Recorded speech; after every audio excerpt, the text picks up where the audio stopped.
right, so we've got Susan, Francine, and Mike. We've got a quorum, and hopefully Ralph can join us, but we probably shouldn't wait more than another minute or two, especially given the circumstances of tonight's meeting.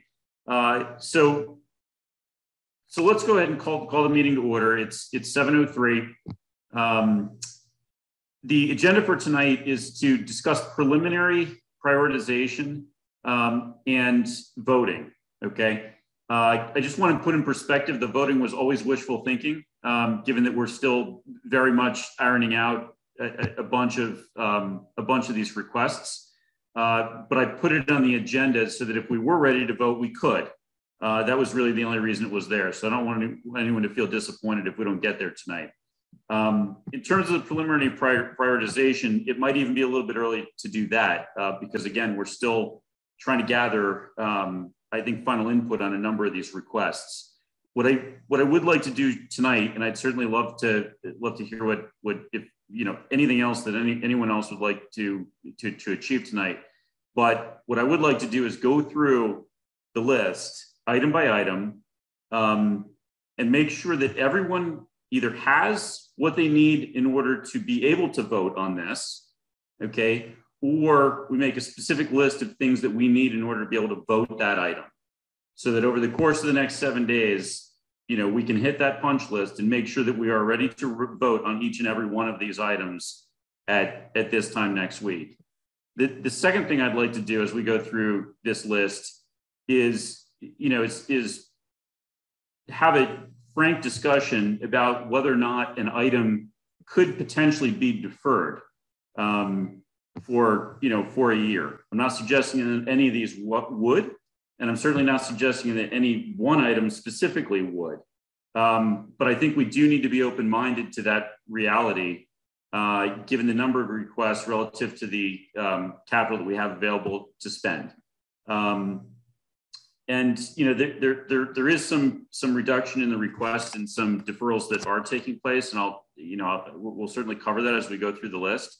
But we still have more requests than we do money. So there are a few more levers that we can pull to possibly make this all fit, but after that, we may have to defer a couple of items.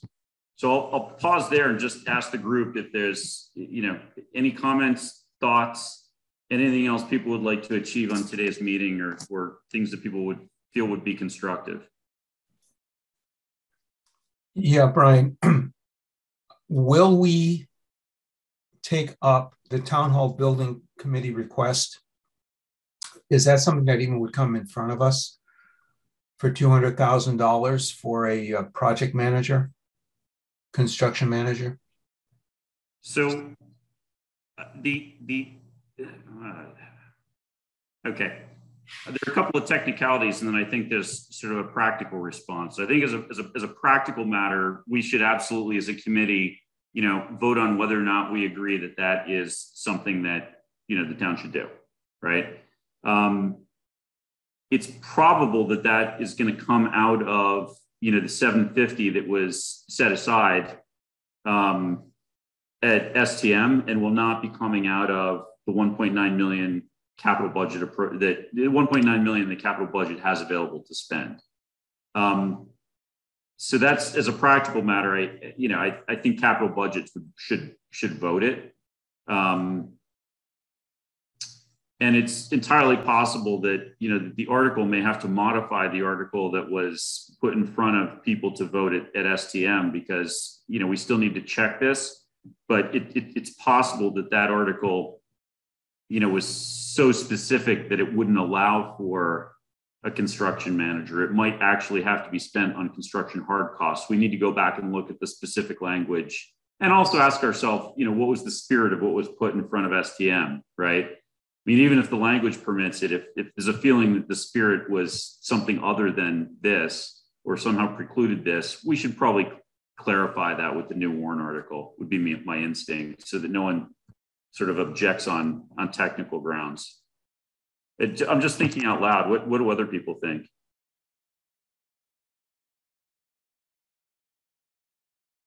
Mike, what are your thoughts? Susan, Francine, anyone? No, Brian, I agree with your thinking. Certainly, you have to go back and look at it. make sure. I kind of remember having a pretty big bucket, but I haven't really read it recently. I think, you know, you're kind of cutting hairs a little bit. If it says something to do with the construction or the building, whatever, it kind of needs somebody to run the project in order to build the building. So I have a real problem with this. And my problem is we have not voted to proceed with the building. And my concern is that we've already committed $750,000 that could be out the window if the town does not approve the project. And I would be concerned if we're adding another $200,000 on top of the $750,000, or even if not, I don't like how the people who are pushing the project are really are building momentum that may be skewing the debate when the whole town hall building proposal comes before the town. Mm-hmm. So I feel like we are once again pushing on a project that, in my mind, still has some real problems. So that's how I feel. Francine? Okay. So actually, just before we leave this, Michael, I just want to clarify something. I don't take issue at all with anything that you said in terms of your concerns. I do just want to clarify one thing. The 200,000 would not be two things. The 200,000 would not be in addition to the 750. The 750 was set aside, and the 200 would be a use of the 200 of that 750. So it would not be in addition to. The second thing is that whether you spend the 200 or not, the 750. There's no way for that to go out the window if the project does not proceed. That would be. It can't leave that account without either a construction project on which a town hall construction project on which it would be spent, and that would only happen if that project was approved, or it would be repurposed and released back into the capital stabilization fund.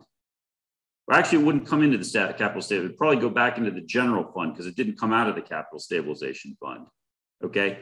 But it can't just evaporate into the universe or get used for other stuff without an explicit vote authorizing that reappropriation at a town meeting, either special or annual. Like, that money's in a fund and it's locked. It has a purpose, and it's either spent on that purpose or it's reappropriated. Yes, but isn't the town hall building committee proposing to hire this construction manager if this vote is positive?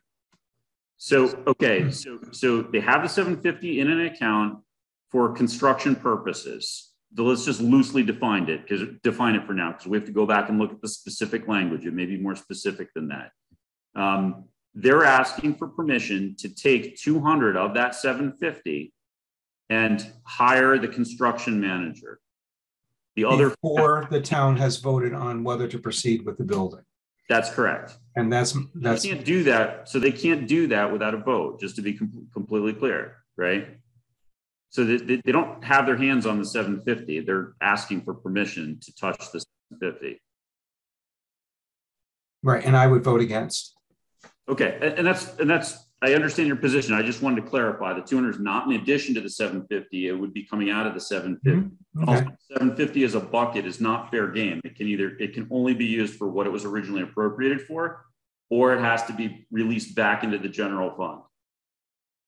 That's the only thing I wanted to clarify. I have no issue with your concern. It's, as articulated. Okay.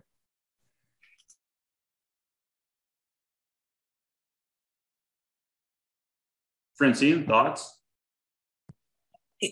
Can you remind me, or someone remind me then, that 750, was it, did they articulate how that money could be used? again, we need to go back and read the fine print. There's what's written in the warrant, and then there's also what's written in the town manager's motion, right? And they generally, the motion is more specific than the warrant, but they both govern it, right? And whatever those documents say is what the townspeople voted on, and that's it. That's all you can do. So it's possible that they drafted that so tightly that you can't, that it has to be hard construction costs. And you might not be able to, they might get a little bit tenuous as to whether or not a construction manager is part of the hard construction costs. Reasonable people could disagree on that. But we have to check the language, and if we have to clarify it in the context of a vote that's going to take place anyway, that's what should happen. So Brian, I just looked through my paperwork, my electronic paperwork, and I don't have a copy of it. Where do you think we could get a copy of it? We should be able to access it on the town website. I've been able to access warrants in the past, and I believe I've been able to access town manager motions, but let's put it on our to-do list. And I guess, since we're going to have a takeaway to-do list today, I just asking, is there anyone that would like to chase that one down, either through Michelle or Chris Senior's office, just to get a copy of the warrant, a copy of the town manager motion, and take a first look at, copy to everybody else on the team, and also just take a first read as to, how you interpret it. Is that something you'd want to do, Susan, or friends? Anyone? Yeah. Okay. I'm happy to do it. Okay. So the town hall request, Susan is just taking a list here. Susan is going to chase down the warrant.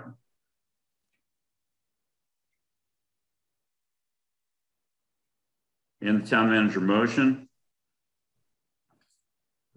And do a preliminary review on the language to see if it looks like they have flexibility to even do this absent a modification of the prior approval. Okay.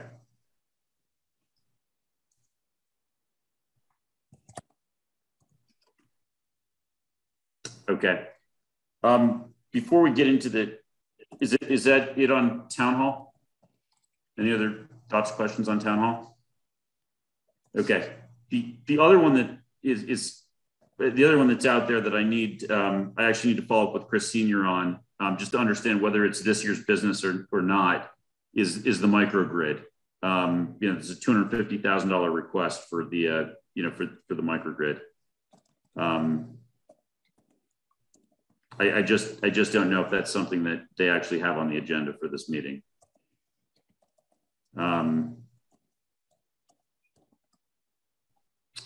Let me take that one because I need to follow up with Chris on some other items anyway.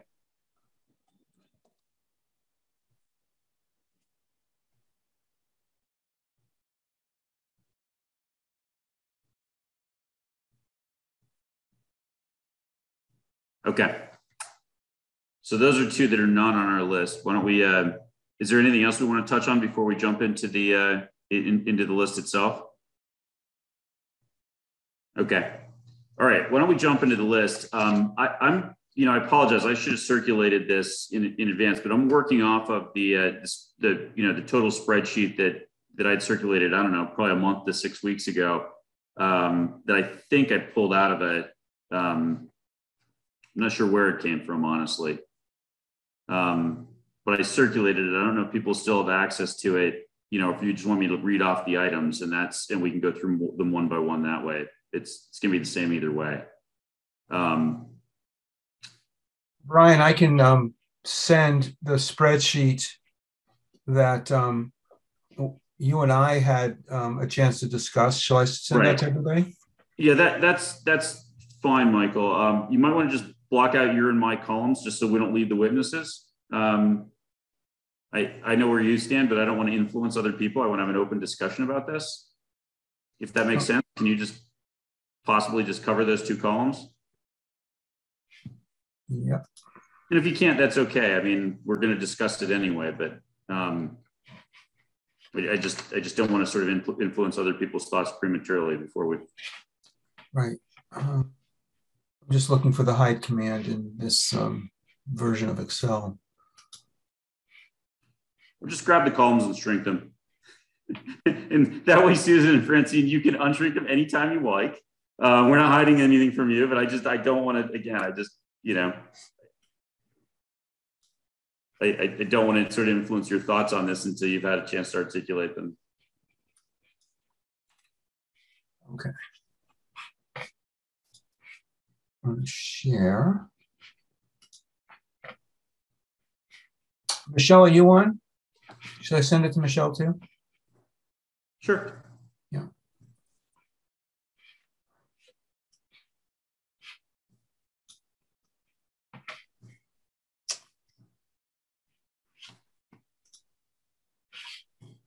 I think we're constantly pulling in new information. So even what Michael's sharing, it's not, and the comments that he and I sort of independently made, it's not even current. So we'll just, so Michael, you might even want to update this as we go. Okay. I'm just having trouble working with the town's version of Office 365.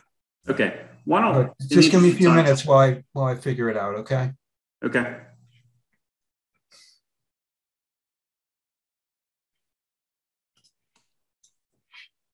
If you have it up on screen, Michelle may be able to just allow you to share a screen.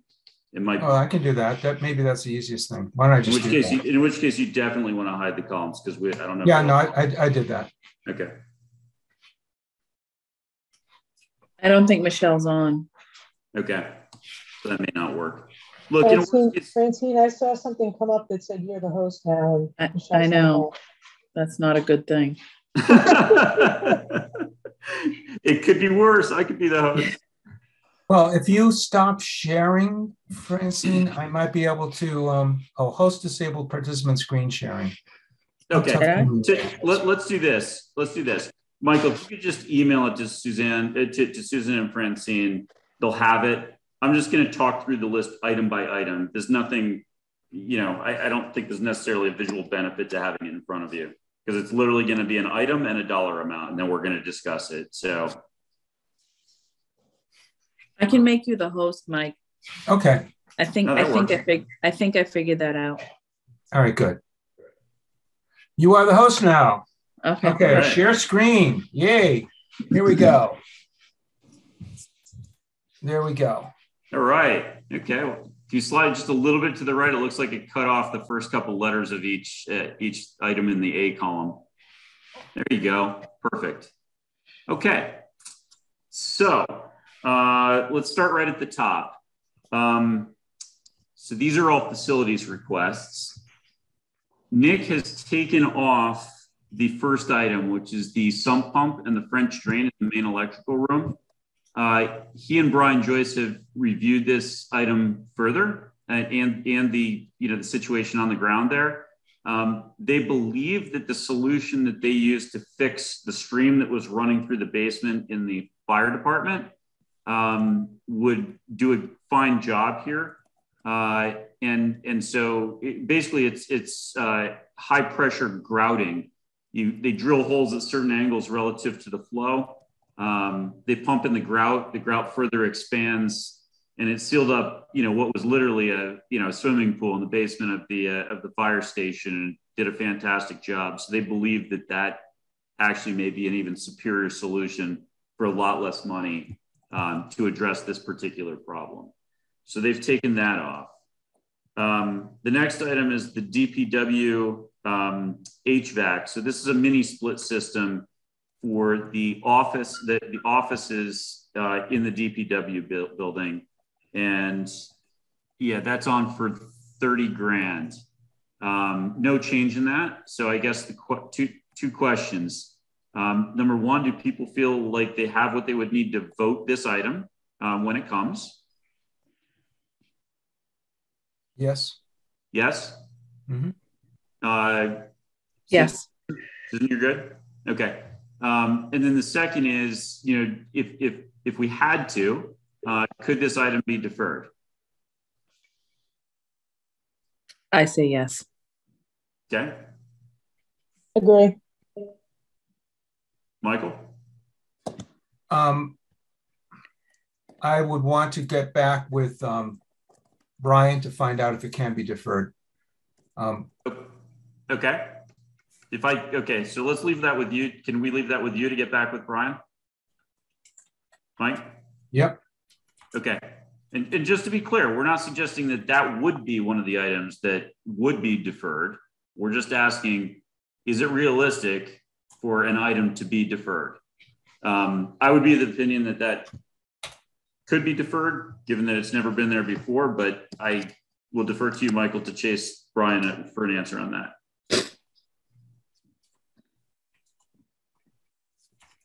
Okay, so that's the DPW HVAC. Michael will contact Brian Joyce.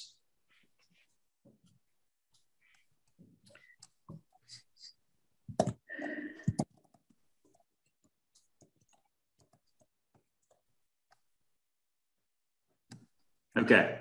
And again, Michael, just to be clear, we're not suggesting it will be deferred or should be deferred. It's just, is that something that could be deferred if we absolutely had to? Okay. Mm-hmm.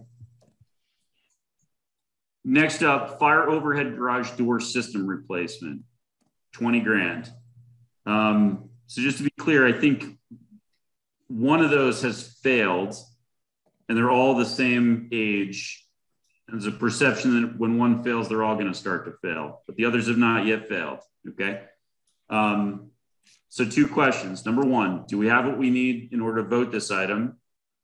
And number two, if we had to, could this be deferred? Who wants to go first? Francine? I think I think I have what I need, and I don't think this could be deferred. Susan? Or that I would defer it. I have it on you as well, and I agree with Francine. It's kind of a safety issue. The door won't open. Michael? I agree with Francine and Susan. Okay, so that's unanimous. We need our fire department doors to open for trucks to leave. All right, next up, the police locker replacement. So, okay, so there's no follow-up on line item 5. Line 6, a police locker replacement. $85,000. So this is, this is lockers, it's security, and it's actually a dedicated ventilation system to feed those lockers to air out the uniforms and the body armor and things of that nature. This is not just, it's not just lockers. So two questions. Number one, do we have what we need to vote this? Number two, is that something we feel can be deferred? Susan, you want to go first on this one? Well, I do have the materials. I wasn't at that meeting to hear the specific comments that were being made about it, so I kind of have to do a little homework.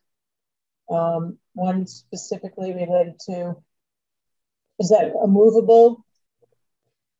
Should there be a new station or a new location down the road? Can you move that?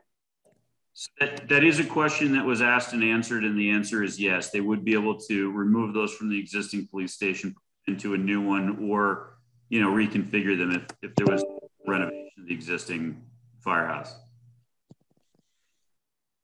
Police station, I guess. And not to belabor it, but if you remember off the top of your head, how do they do it? How do they store these things now? So right now they use kind of high school style lockers, which are narrow, and most of the officers require 2 or 3 of them.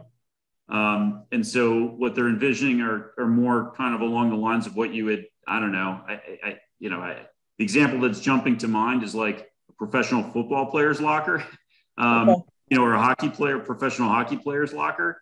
So much larger in terms of width, ability to store equipment.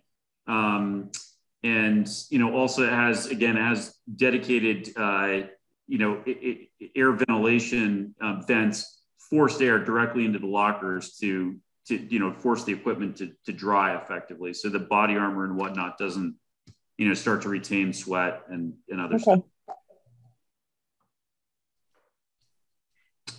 The other thing I failed to mention, the other aspect of this is they're also extremely limited on the female lockers. Historically, there hadn't been a large number of women on the police force, but that is growing. And I think they're up to, if anyone can correct me or refresh my memory, I'm pretty sure that number was up to 4 at this point. And so they absolutely have to do something, sort of immediately and regardless, with regards to upgrading the women's lockers facilities. So this is in there as well.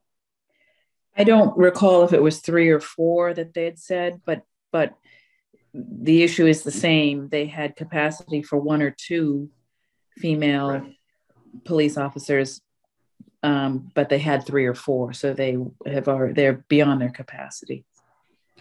And they're also, I mean, this is a conversation for another day, which is future renovations of the facility. But right now, the women's locker room, they're about to blow through the capacity of the women's locker room, just based on headcount additions, which that's a high quality problem.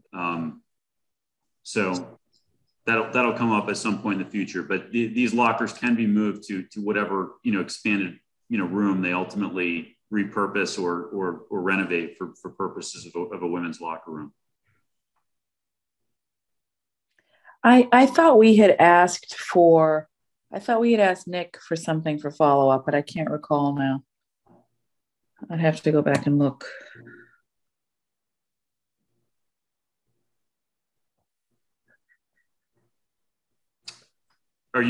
Francine, are you going back to look right now, or do you want I'm trying to look at my notes. Yeah. Okay.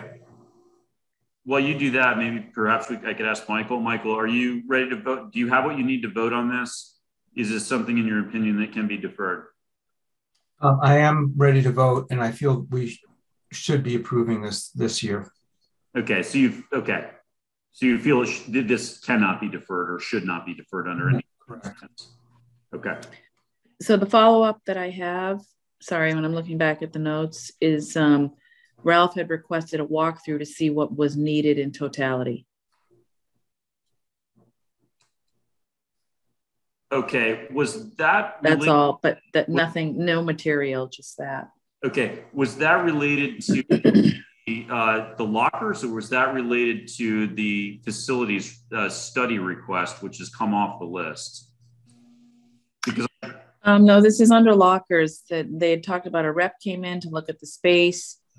I have that a question was raised if it could be moved and refitted, and the answer was yes. Lockers are modular and can be moved.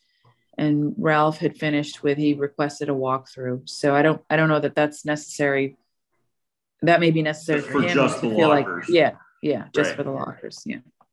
Okay, it's certainly necessary for the facility study, but the facility study off. Why don't I take the item to follow up with Ralph and see if he still feels we need a walkthrough for purposes of the locker request. Okay, so police lockers.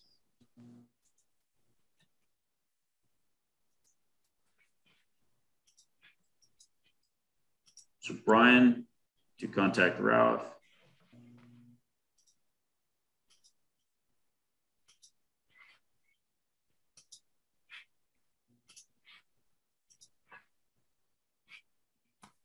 Do we need a walkthrough for locker requests?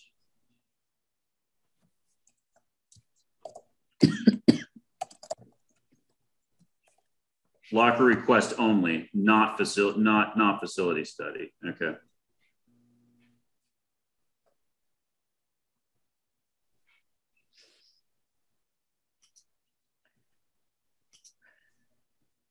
Okay, I will follow up with Ralph on that. And I haven't answered the question yet. I do have what I need on this, and I don't think it should be deferred, just given this is how they secure their firearms. The next item on this list is let me just pause for a second. So I think everyone's answered. Francine, you've answered whether or not you have what you need and whether in the issue of deferral. I have what I need, and I don't think it should be deferred. Okay, Michael certainly answered. I've answered. Susan, you suggested that you had missed that meeting, and Yeah, I mean, I didn't answer it, but now that you mentioned the firearms, it seems they shouldn't be in the high school locker. just to be clear, they're not in the high school. They're just in high school style. I know, but still. Okay. So it sounds like we all have what we need, and we all believe this should not be deferred. I will, as a courtesy, follow up with Ralph just to make sure that he's, he's connecting that facility walkthrough to the facility study, which has come off. The next item is the library roof. Now, quick update on this. I had a conversation with Russell Benetti yesterday on this and several other items to see if CPC either had authority or appetite to fund such items. The one that he believes they probably do have authority to fund and may have appetite to fund is the library roof. It is a historical building. They have funded restoration of various portions of that building in the past, including the cupola, the downspouts at various points in time. And he believes the building and the roof specifically, just as a technical matter, would be fair game for their fund. They have a meeting taking place simultaneously with this one. So they'll be discussing that. He will raise that tonight to see if that's something that they, have interest in doing. So that could possibly, open up, or reduce the oversubscription on our funding by 210,000. So, but separate and apart from whether Russell's team, is willing and able to fund it, we still need to vote it. So I guess the question is, regardless of the funding source. So the question is twofold. Do people have what they need in order to vote this? And do you believe, this could possibly be deferred? Michael, I don't think I've chosen you to lead off. Why don't you lead this one? I absolutely agree that it should be done and should be done this year. It's been deferred many times in a row. Okay. So do I you would feel you rather have what you see, need? what's that? I do have what we need. You have what you need. Okay. Yep. Susan? I have what I need as well. And I know that it has been on the docket a number of times. And it sounds to me as if, based on the form that's filled out here, again, I wasn't at this meeting, that the problems are becoming greater with the roof leaking. And it's probably a good thing to, rectify it and preserve, a real gem of a building in Cohasset. And everything downstream from the roof. Francine? I have everything we need, and I don't think it can be deferred. Can I just clarify though? You said CPC could provide 240,000. Well, it's on sorry, I've scratched out the column that's on. It's 350 is what. Yeah, the total. So what do you have? Hold on a second, Mike. You've got that in for 350 right now? That's what it was in their request, 350.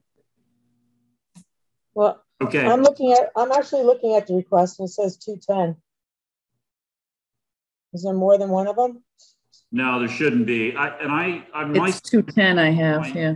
Yeah, in my handwritten notes on my spreadsheet, I scratched out the 350 and wrote 210. So I think that's a 210.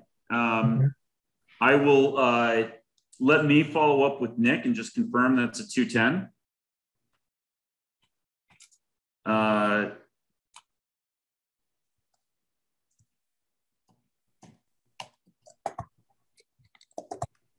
That's what I had in the notes, in the minutes from that meeting.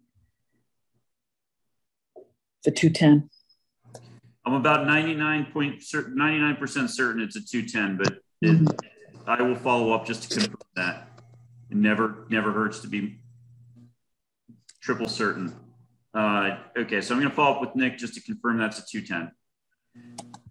And hopefully CPC is game for that one, and that would really help us immensely. Doesn't solve our problem, but it certainly helps. The next, so okay, so we've all I think agreed that I mean I don't think I've spoken. I have what I need, and I agree it cannot be deferred. So I think that makes 4 of us that all said the same thing. So I will just follow up on that, make sure we've got the right number, and I'll follow up with Russell as well.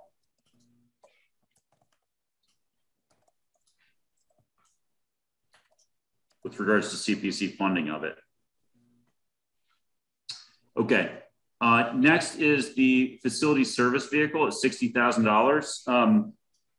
Nick has reflected on this extensively and feels that it's worth waiting for the electric F-150, even if it means another year or 2. So he has suggested that we defer that. They do still have a real-time need for, for some extra vehicles, just so that he doesn't have to have 2 people in a truck going out to meet a contractor when it's a one-person job. And so I've talked to Nick about an idea, and I've talked to Michelle about whether or not we could get perhaps an exemption from the Green Communities Association to actually repurpose 1 or 2 of our retired police SUVs as they come out of the rotation. Because we're a green community participant, this green community grant funding from that program, we're actually not supposed to repurpose gas-powered vehicles, as they're being retired. Given the fact that, but in this case, I actually think that there's a very valid argument for why we might want to do that on a temporary basis until the electric vehicle that we want to buy becomes available. Because the alternative is to buy a gas-powered Ford F-150, in which case he'll be driving that for at least the next 6 to 7 years. So Michelle's going to reach out to Green Communities and see if we can get a temporary exemption just until such time that the electric F-150s become available, at which point we will we will retire the already semi-retired police cruiser that comes out of their fleet. But until then, it might be just a good source of wheels around town. So nothing to vote on that. We don't need to pull because Nick's pulled it regardless. But I just wanted to update you on how we're just a sort of a creative way that we might be able to get him some wheels in the interim. The next item is the replacement of the loader backhoe for $145,000. And Michael, you talked to Brian Joyce. Do you want to share what you've heard about their 3 their 3 equipment items on here? Yes, he sent an email, to me and to you and to Michelle. He's dropped one of the vehicles. What he wants to keep is the front end loader. I hope I understand which is which. That's the third number. That's the 3rd one on the list. So that okay. So he wants to keep that. He wants to that's line 11 is the front end loader. Okay. He wants to go ahead with the purchase of truck number 4. Yep. And he can defer line 9, the loader backhoe. So we can take this 145 out as a dropped request, leaving the other 2. Yeah, instead of dropped, Michael, why don't you just make clear that that's deferred? I mean, he's going to need it next. This is going to be on his list next year. This isn't going away. So, and you should probably do that for the facility service vehicle as well.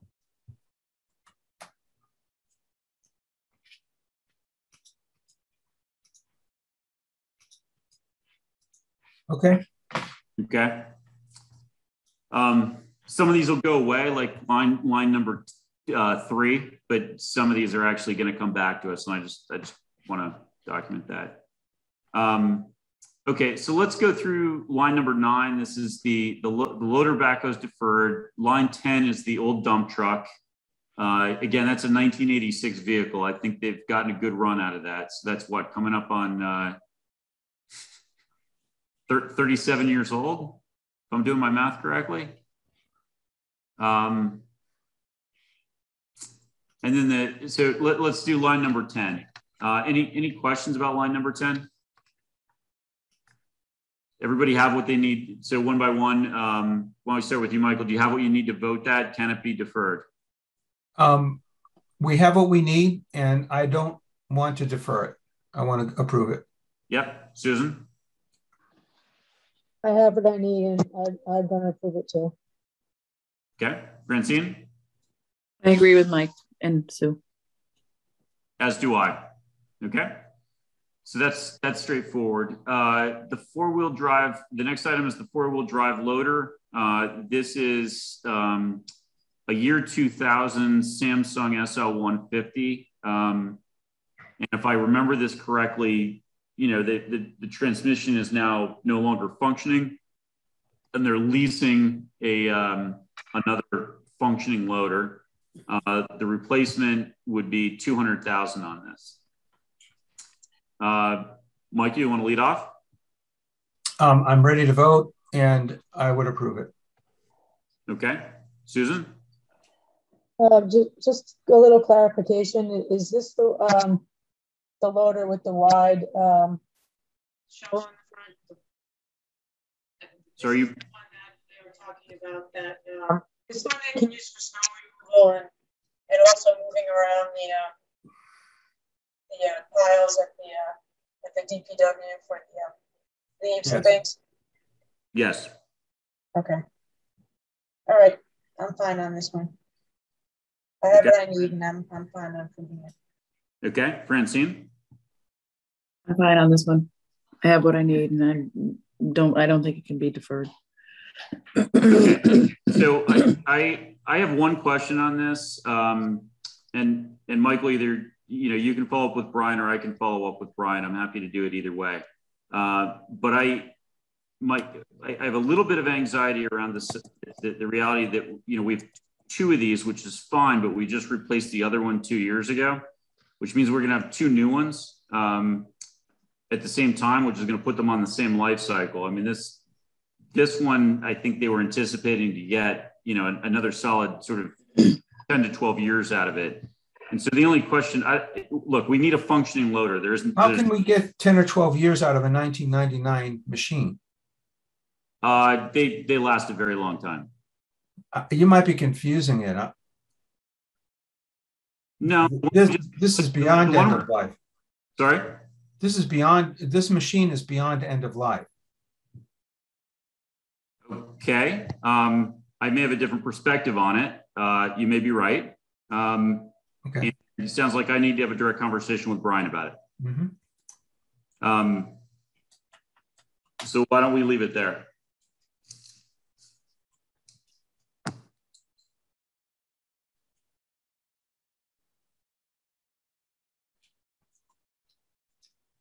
So that is the Samsung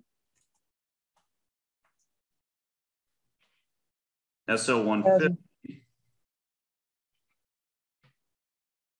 year 2000, and Brian Host will contact Brian Joyce.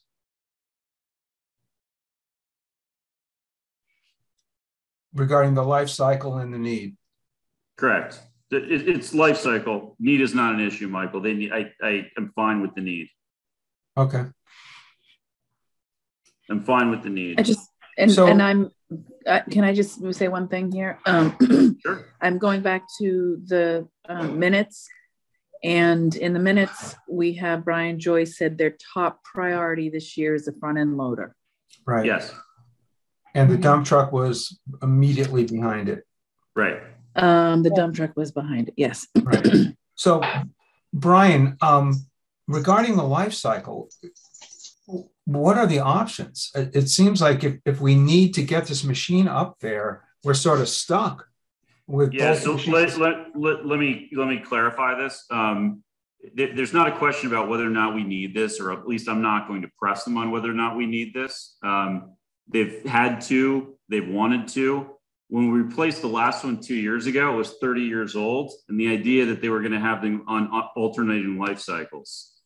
Okay, this was nowhere on the radar of coming up to end of life anytime, even remotely soon, for anyone that's presently sitting on the committee. And so the transmission is gone in the interim, and there's a request for a replacement. And the only thing that I want to probe is, should we be replacing the loader, or should we be replacing the transmission, letting it run another 10 to 12 years, and then actually going with the original plan, which is having two of these things running on alternating life cycles, so that you actually have a primary and have a spare, because that's really what they're doing. And that's what they do, right? So it's not a question of need. It's like, okay, are you really going to have a spare 30 years from now when they're both 30 years old? I mean, you're going to have two completely obsolete,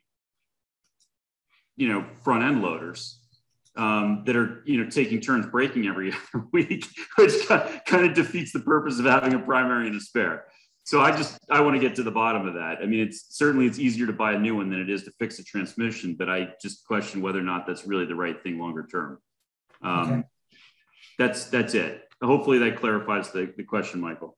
Yeah, I would have you then talk with Brian also about the putting the AC, the HVAC into the DPW building. Okay, that's as long as you're talking with him rather than having two separate conversations. Okay, that's fine.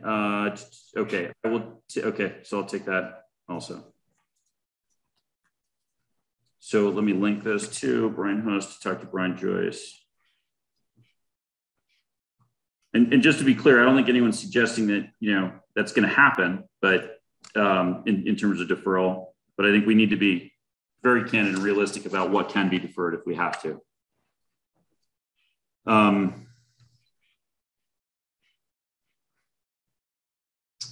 Okay, so the next item on here is $300,000 for the roads. This is our funding of the road program for a year.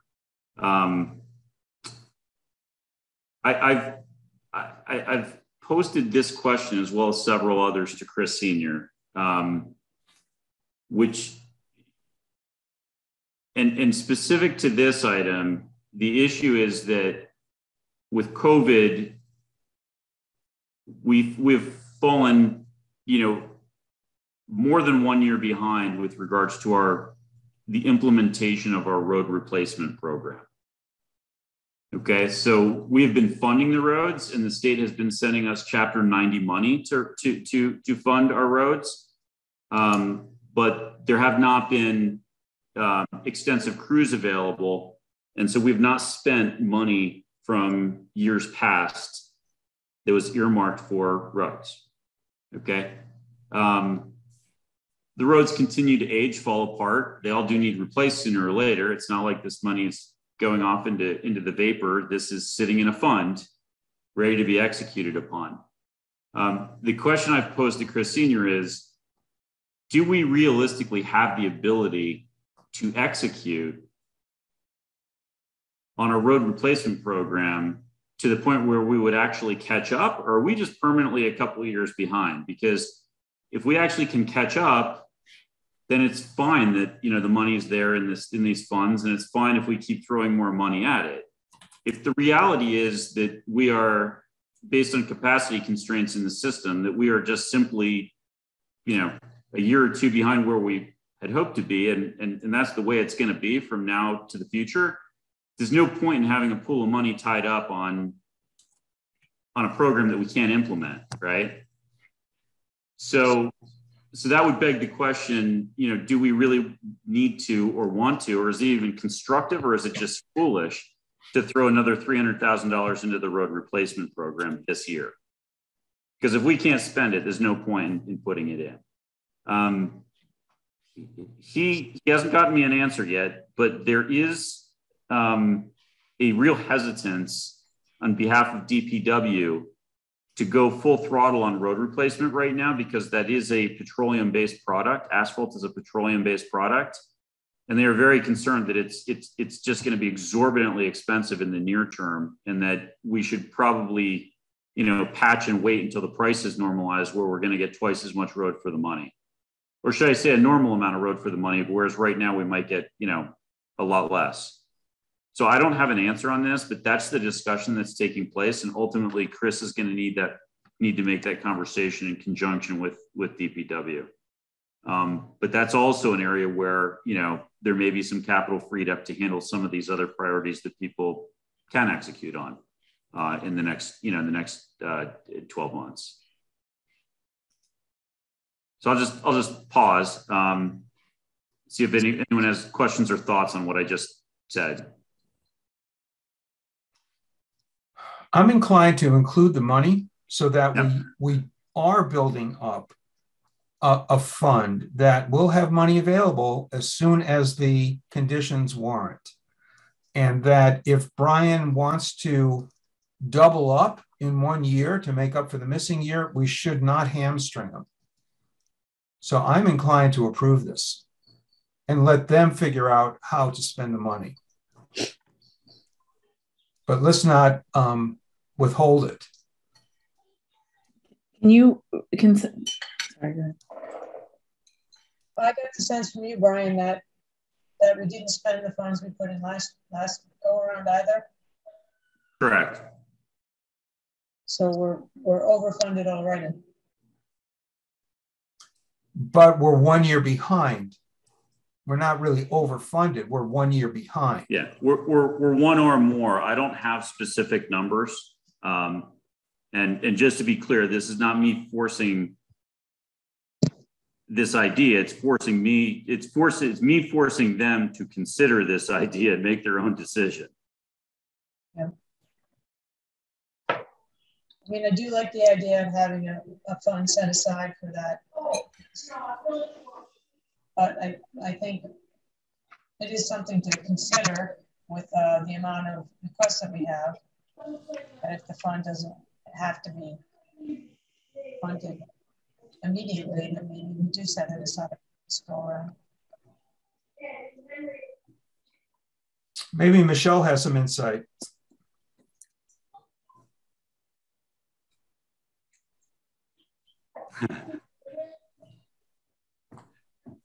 Hey, Michelle. We have a question for you. Oh, perfect timing. Yes.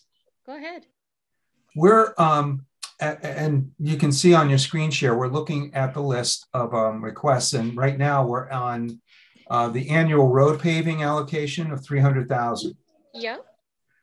And we're wondering if we should defer the $300,000 this year, because there's still $300,000 in that road maintenance and paving line item from last year that still hasn't been spent.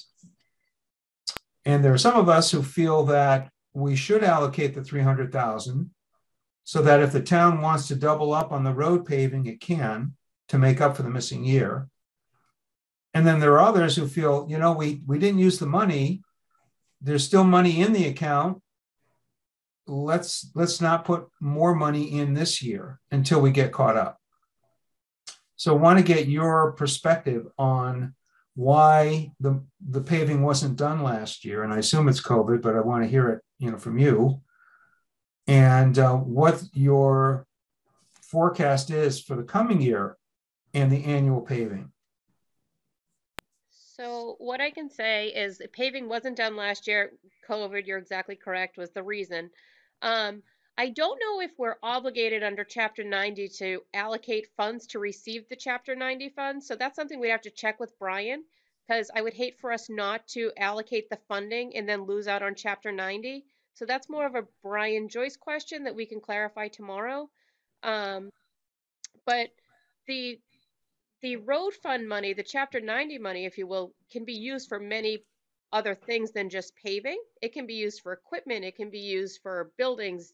It can be used for, there's a whole onslaught of things it can be used for. So I think we just need to find out if in fact we need to allocate that 300 to get the Chapter 90 funding. And if so, I think it's something we'd probably have to do. So that raises a question of whether we could use the unspent Chapter 90 money from last year for one or two of the vehicles that Brian is asking for, the loader backhoe or the number 4 dump truck. And Mike, I think Chris Sr. did speak to Brian about that to see if they were eligible. I don't know what the answer was. I don't want to mislead you, so I think we should bring these questions up with Brian. Okay.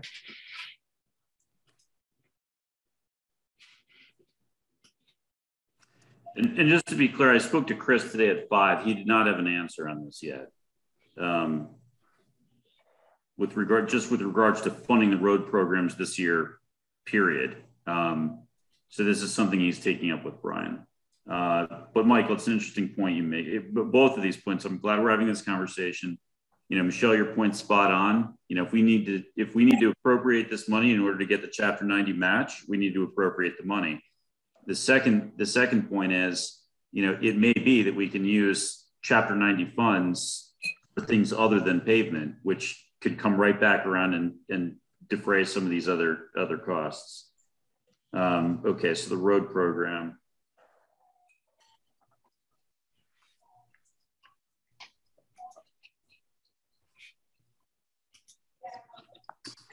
So given I need to, Michael, do you want to do that? Or given I'm talking to Brian Joyce and a couple other items, do you want me to just have that conversation with him? Yeah, I mean, the other thing to do, Brian, would be to invite me to that meeting so that 2 of us are there. That was my next suggestion, because I think Sure. I'm going to make a suggestion on IT as well. Let's just do this together. Yeah. Okay. So I'm gonna all these items for Brian Joyce. You and I are going to do these together. Okay. Yeah.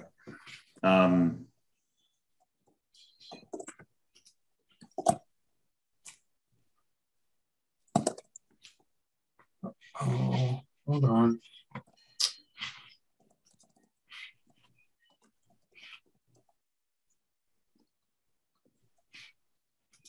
So do we need to appropriate CBC to get Chapter 90? Number 1. And number 2,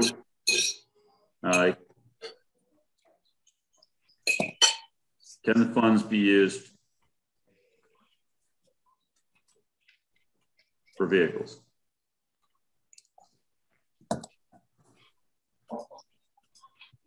Or equipment?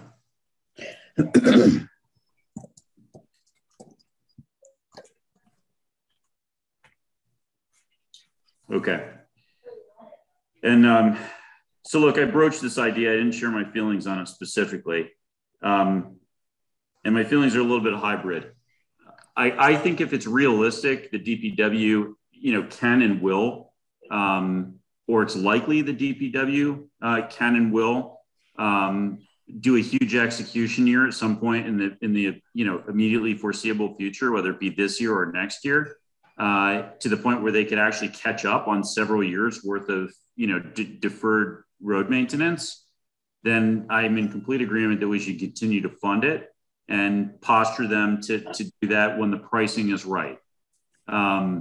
If it's not realistic for that to happen anytime soon, and we are, you know, permanently going to be, you know, a year or two behind where we thought we would be, and that's going to be the case from now into the future, then there's no point in having multiple years worth of spend tied up in a fund if we can't actually execute on it. That's so I'm, you know, to me, the answer really depends on their ability, their own realistic assessment of their ability to execute and at what speed, if that makes sense.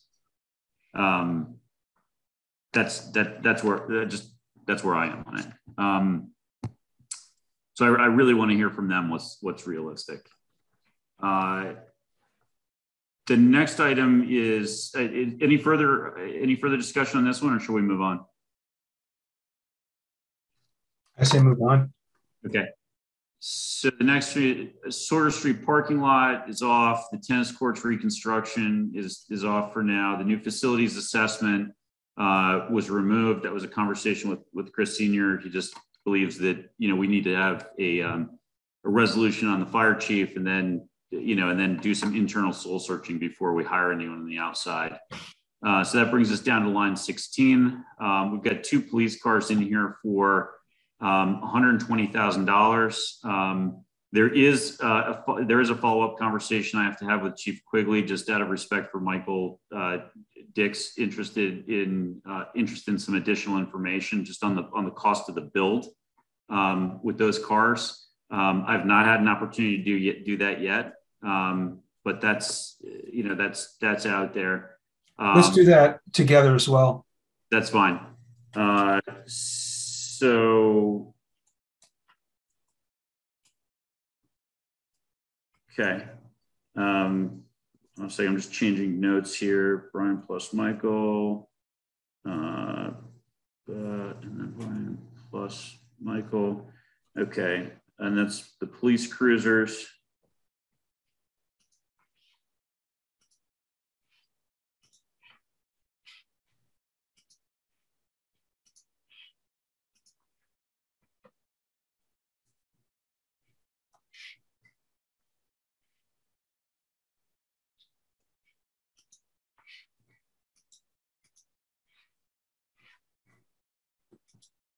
Okay. So, Michael, just to be clear, I've not had that conversation with Bill. I have spent some time thinking about this since my conversation with you. And right off the top of my head, I can account for, sorry, stepping back. These used to be 40 grand, roughly, fully built, if my memory serves me correctly, when we first put this program in place. It was like 27 for the vehicle, and then it was like another 13 or 14 or 15 for the build, but it was somewhere around 40. It might have been as high as 42. I don't remember, but call it roughly 40 grand. I know for certain that historically we had not been including the radios that go in these vehicles, which are about 5 or 6 grand a pop.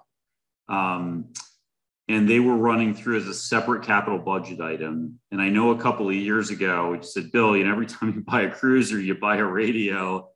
Why don't you just include it all in the cost of the cruiser? So we're not looking at 2 line items. So I know that's part of what moved us from, call it 40 to 60. Okay. But I want to hear it from him, and I know you want to hear it from him. The other thing that I know has increased this cost is the move from, just a standard SUV to a hybrid, which if I remember correctly, was somewhere around 5 grand as well. So, just off the top of my head, without any inflation or anything else, I can get more than, I can get, call it halfway from, where the price was when this program started to where it is today.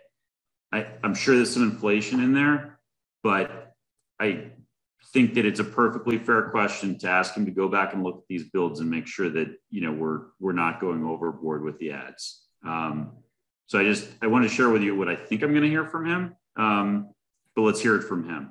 Right. So Brian, the rolling stock program that we put together with the police department is a 5-year rolling life, correct? Do we feel the same about it with the hybrid vehicles, or is the wear and tear on hybrid is a lot less? Do we think we need to modify the program maybe at some point? Hadn't thought about it. I would say that if our theory proves correct, then yeah, right? If they're starting to last more than kind of 6 years, like really last more than 6 years, then we would probably have to consider that. I think in terms of rotating hybrids into the fleet, we're just getting started. I think we're probably, I think the Chief's car is a hybrid, and I think we've got 1 year of squad cars that are hybrids. So 2 squad cars, if I'm not mistaken. Yep, that's correct. Okay. So, there's 12 cars in the fleet. So it's going to be a while before we, before we're looking at replacing, it's going to be a handful more years before we're actually starting to talk about replacing hybrids. because we're still at this point just replacing gas vehicles with hybrids, the first generation of hybrids. But but yeah, I mean, hopefully that is what shakes out of this. That would be great.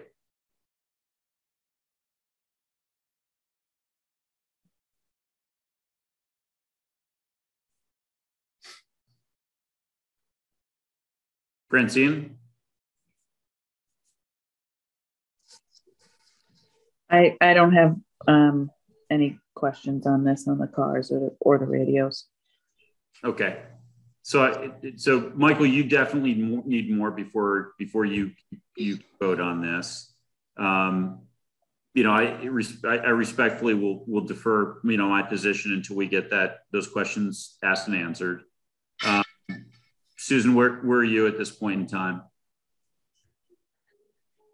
I don't need any further information. Okay. Yeah, I think the clarification would be good, but I mean, we've supported this program for a reason, so I'm probably going to, you know, continue to support it. But yeah, it may be good to sharpen the pencil a little bit on the numbers. It's always good to sharpen the pencil on the numbers. Francine, do you have what you need to vote this, and or, you know, do you see any opportunity to defer this? I do have what I need to vote this, and okay. I don't think it should. Yeah. Okay, and we will report back with what we get from Chief Quigley in terms of the cost of the build. And just to be clear, the next line item, the mobile radios that go inside the cruisers. This is actually a mistake. These are mobile base station radios. My understanding is 2 of them, not 1. Because just one is, you know, one's not a capital request. But Michael, when you and I speak to Bill, we'll clarify that. These are, you know, yeah, these are base station radios, not in the cruisers. So I take that 6695 and double it for now. So I guess 13,960, something like that. 13. Yep, that's what's on the capital request. Yeah.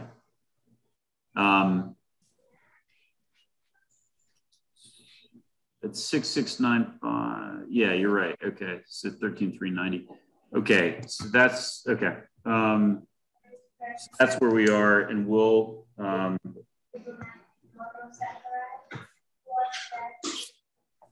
confirm that with Bill as well.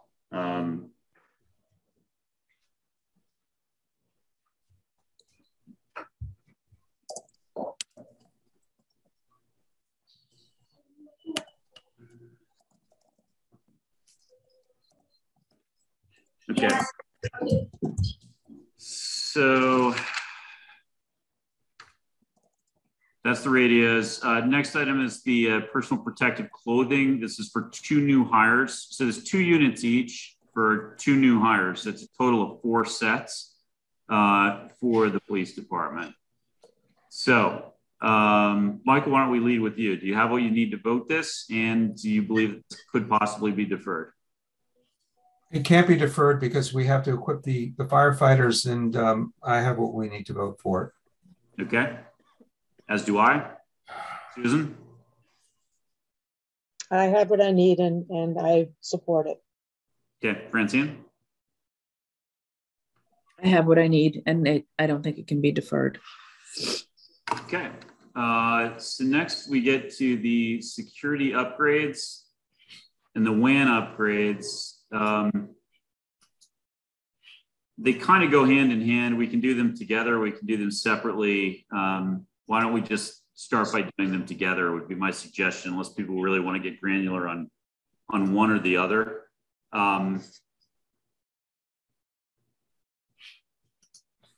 Fundamentally, what we're doing here is, you know, we're putting in place, you know, 2 very large high capacity firewalls, 2 very large high capacity backbone switches that go with those firewalls. And then smaller switches that go in each of the each of the buildings that are not our primary. So those, you know, those go in the data centers. We've got 2 data centers. So 1 switch and 1 firewall in each of the 2 data centers. They will be linked so that they're redundant. If one data center goes down, the other data center stays up and still has its internet connection out to the real world. And then we're also replacing all of the data switches in each of the other buildings in town.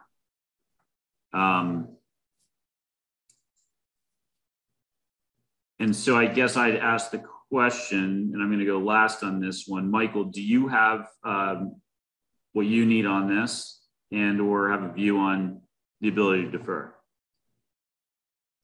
I have what I need. I spoke with Ron Menard last Friday, and I feel this should not be deferred, and I do support it. He did tell me that the price is not $600 but $560 now. Okay. Did in your conversation with him, and maybe Michelle, you know the answer to this question. You know, there is a grant that we're going to get upon spending this money. He just needs to do the paperwork, and a chunk of money comes back to the town. Michael, you know, and or Michelle, did either of you have do either of you know what the size of that sort of you know, rebate? It's not a rebate. We have to spend the money and then we get a chunk back. I have a number in my head, but it's an instinct, and I probably just heard it somewhere. But do either of you know what the actual number is? I'm pretty sure it's 100, but it might be 120. I feel like it's 100 as well, but I'm not 100% positive. Okay. That was the number that stuck in my head too, but you know, let's go ahead and actually get a real number on that, considering we're going to be using a sharp pencil to get to the end of this exercise this year. So let's do that. So, okay, that's Michael. Susan? I have what I need, and I think this is imperative that we fund technologies. We're only going to need them more and more. Yep. Francine? I have what I need. I have what I need, but I'm not sure yet whether or not I feel this needs to be deferred. Okay. Could be deferred, you mean? Whether it could be deferred, right? Okay. Not suggesting that it would, but could be. Okay. So Francine, what would you want to find out from Ron to help you with that? I don't think I need anything from him. I need to, in my own mind, figure out all of these requests, where I would put that in terms of a priority. Right. Okay. Michelle, can I ask you to check in with Ron on the E-rate funding? Sure. I'll find out tomorrow. Okay. And just email me with the answer, please. Got it. All right. Thanks. Okay. So I'm going to go last on this one. I do feel it's timely to do an upgrade based on what I've told in terms of the technological challenges that he's facing with our existing generation of switching gear. You know, that is real, and he shouldn't be, you know, he and his team should not have to deal with it going forward. I do not have, so I'm very much of the view that it should not be deferred. I do still need more information in order to vote it. And specifically what I need is I need to partially discuss with him, and he needs to discuss with Chris Sr., and I need to think about this myself, how the services contract should actually flow through the town's financials. And just to be more clear, if anyone had a chance to go through the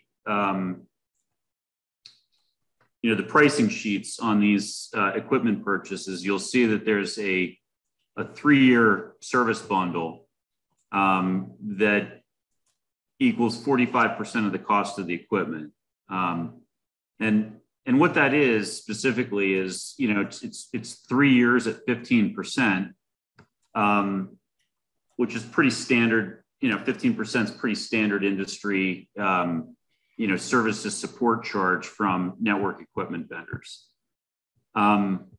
The issue around where this should sit, really stems from the fact that in any case, after year 3, no matter how we do the original transaction, Ron needs to have in his operating budget the funding for that annual service contract, because it's not capital, it's support services. Call it maintenance, whatever it may be. If it's capital, I guess I really need to think about how and why it's capital, but my initial reaction is it's not capital, it's an OpEx item, and it should be in the operating budget. It's very important not to jam Ron's operating budget with this cost and not the appropriate funding to cover it. So wherever this sits, the funding has to follow it. Otherwise somebody's getting somebody's gonna have a budget that doesn't work. Is sort of the short answer. But instinctively, where I am right now is that, you can't buy the equipment without buying 1 year of services bundled in with the equipment. I don't even think it's a separate charge. I think you pay for it as part of the package deal. And so I'm instinctively where I am right now, before having discussed this with Ron more deeply, is, if that's the way the equipment comes, then a year of it runs through the capital budget, and so be it. That's the cost of buying new equipment. But after that initial period, it really is an OpEx. In my opinion, it's an OpEx, and it should be in the operating budget. And Chris and the Board of Selectmen and the advisory committee need to factor it into the funding of Ron's operating budget, because it's never going to go away. Right? It's year after year after year after year after year until you pull the equipment out and replace it with new equipment, which also has a service line, which is year after year after year after year. So it's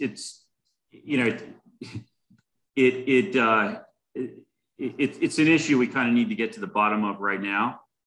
If we don't resolve it appropriately, what happens is at the end of 3 years, we're going to get a request for new equipment, because that's how you avoid having the services line run through the operating budget, and the operating budget's not funded to cover it, right?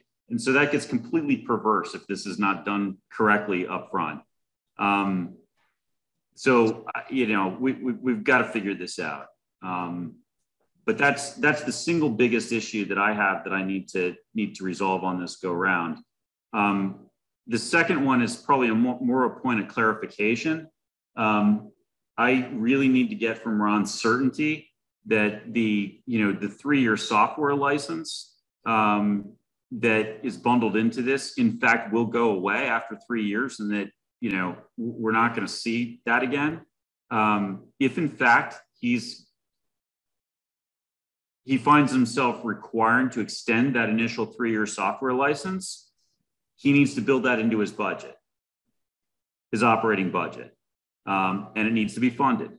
And it's really important to know up front whether or not that's going away, because if he gets to year 3 thinking that's going to go away and it doesn't, and he's stuck, sort of extending that software license year after year, it's going to create a real pinch on his operating budget, or it's going to come back as a capital request. I guess I'd have to think about that. It's a software license. It's not a service agreement. I guess we'd have to think about that. Because that's not what's in front of us right now.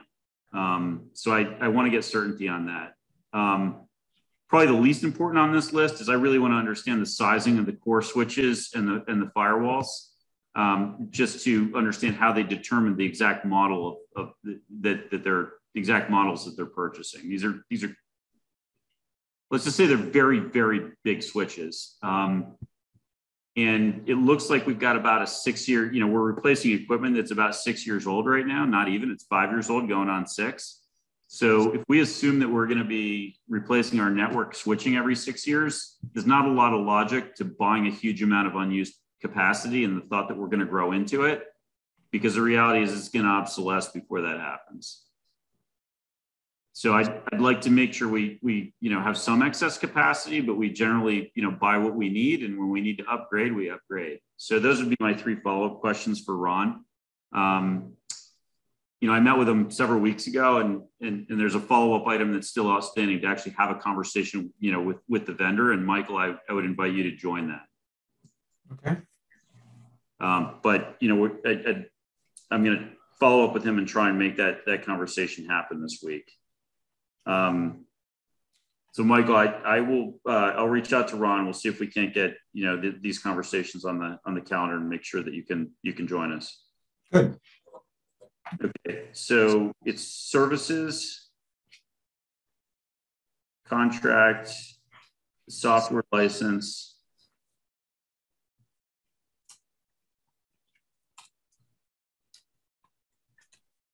and the core switch sizing. Core switch and firewall sizing.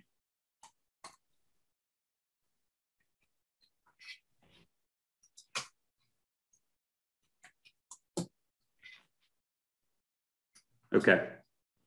So that's IT.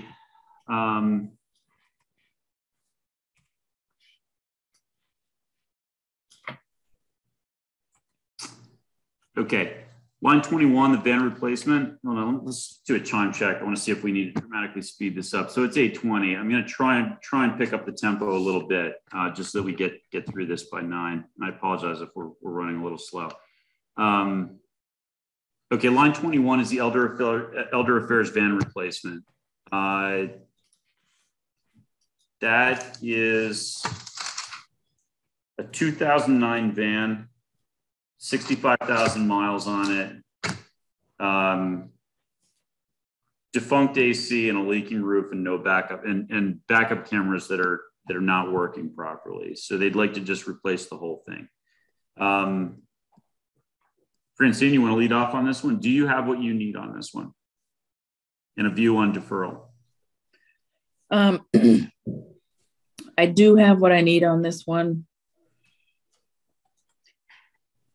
And I got to go back and look as to whether I'd defer this to. I guess what I'm starting to get a little concerned about is what we say can be deferred and can't be, or shouldn't be, when we have more requests. As you guys have already pointed out multiple times, we have more requests than the money we have. Right. And what I might consider could be deferred, I might reconsider once we go through this whole list. Yeah. Okay. Exactly.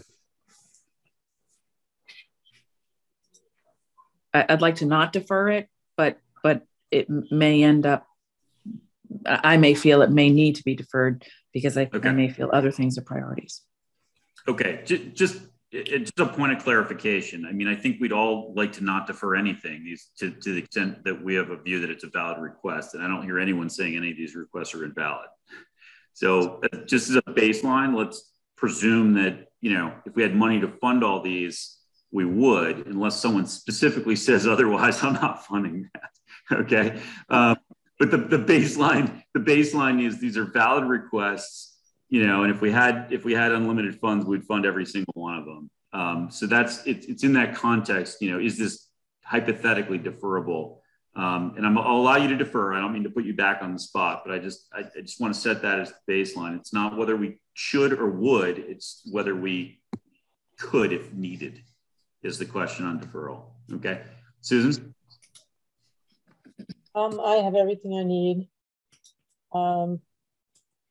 I agree. I would like to get this funded, but it could be one that we could defer. The fact that they could get a grant, though, that could reduce the price to $13,000 makes it pretty attractive to move forward with it, but they can't apply for that until April. Okay, Susan, sorry, Michael, just before we leave, Susan, can you refresh everybody's memory on what you heard with regards to the grant?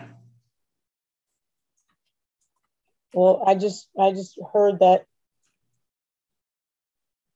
Well, I emailed Nancy to get clarification, and she said that they can't apply for the grant until April of 2022. Okay. And that it's 80% of the cost of the vehicle. Okay. And And you communicated with Nancy? Yep. And did she name what grant program she was referring to?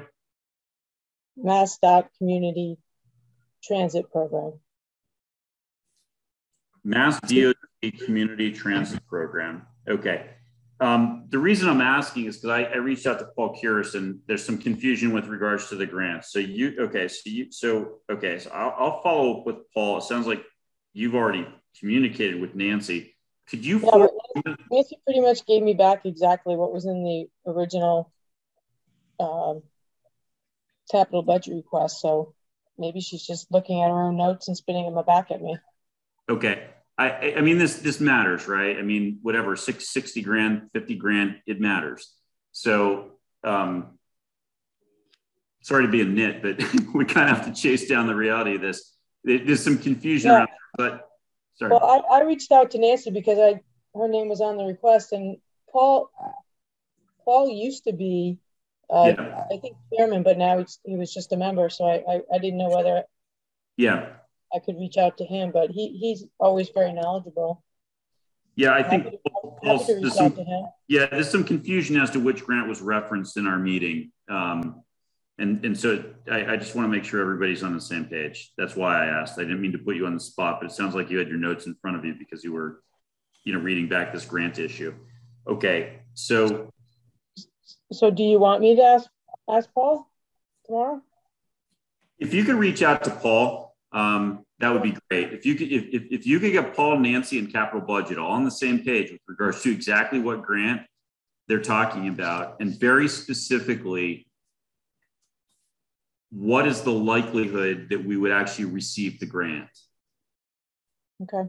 And in what amount? And what I mean by that is, some grants, you literally they're not competitive. You fill out the paper, you spend the money, you fill out the paperwork, you get a reimbursement check for some percentage, right? Mm-hmm.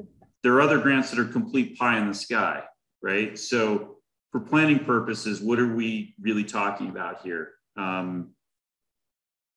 That would be really good. If we can count on the money, that certainly changes probably my perspective on, whether we should, even if you could defer it, whether or not you should go for it anyway, right? Because if you're going to get 80% of the money back, this becomes kind of a no-brainer.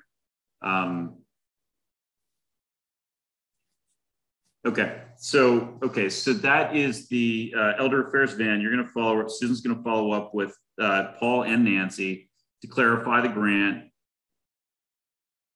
the percentage or dollar amount involved, and the degree of certainty with which we could expect to receive that grant. All right. Well, I have a problem with the purchase. Okay. So at this point, I don't think we're ready to vote with the open question on grant funding. I think that if they're planning to apply for the grant anyway in April, we should not be buying the van. Okay. Could you expand just in the hope that to the extent there's an issue can be addressed, we've given them every opportunity to address the issue? I would ask them if we don't approve this, what would they do? What are their options? Can they continue to use the van while they're waiting for an answer on grant funding? And if the grant funding comes in as a no, then they can bring it to special town meeting in the fall. And could they wait till then?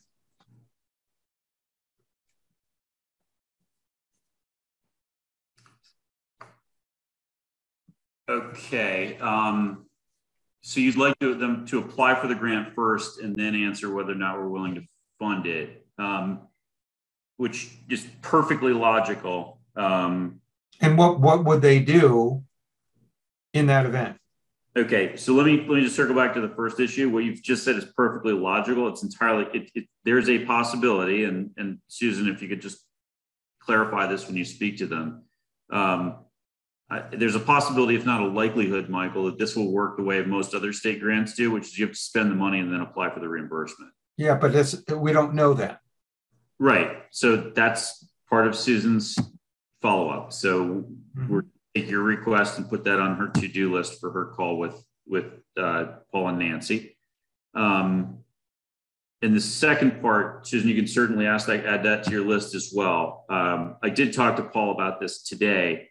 And I asked the question a little bit differently, which was, I asked this question, I asked another derivative of it, which was, would you be willing to wait for an electric version of this van? His view is there's not an electric version of this van coming anytime soon, so they don't want to wait. Also, there's he's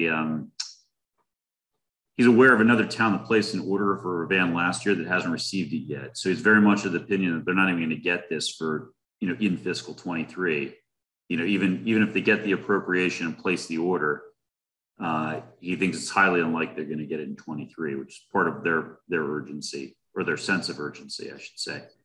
And if they don't get this, because we had a very frank conversation, Michael, about, what our funnel looks like relative to our funding. If they don't get this, then they're going to have to put some money into the existing van.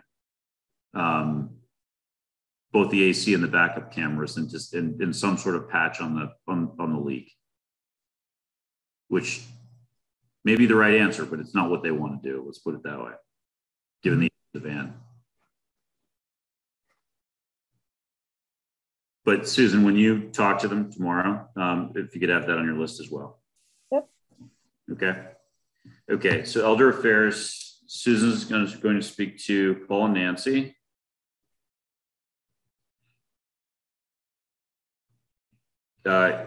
Confirm the grant program, which we believe is Mass DOT. Hold on a second, grant program.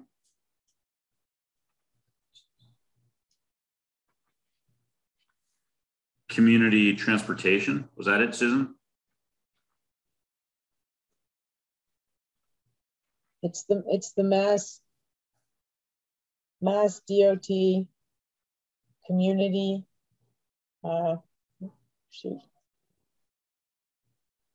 Transit. It's shrinking on me. Community transit, close enough. So you're going to the name of the grant. That's the name of it. Okay, you're going to confirm the match amount. Certainty, right? Yep. Certainty or competitive. Just one and the same, right? And what would they do if they don't? What would they do if they don't get this year? What would they do if this is deferred?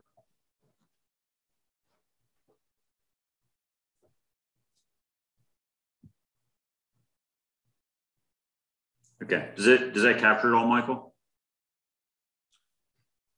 As far as I know, yeah. As far as I can tell, okay. I did not take those detailed notes. I just have that Susan's going to check with CEA. Yeah. Okay. I just want to make sure that what I just rattled off covered all of your issues on this one. Okay. Yep.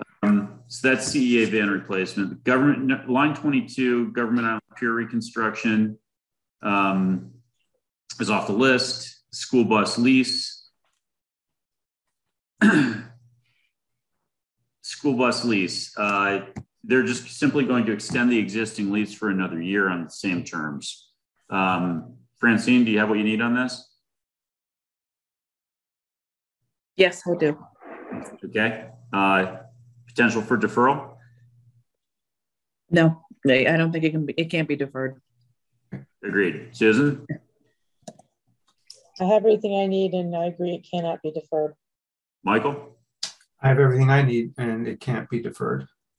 And I agree. So replace the damaged and wet ceiling tiles at Osgood for $20,000. So I spoke with Nick Berardi on this, and two issues.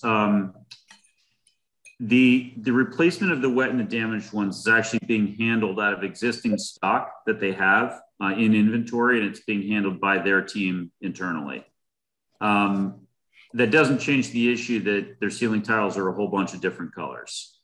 And so there is, some thought or a request by the school that they would like them all to match. The reality of the timing on that request is that, at the Osgood School, you may not realize this because you can't see it, but it's not a flat roof. It has sloped roofs at both front and rear.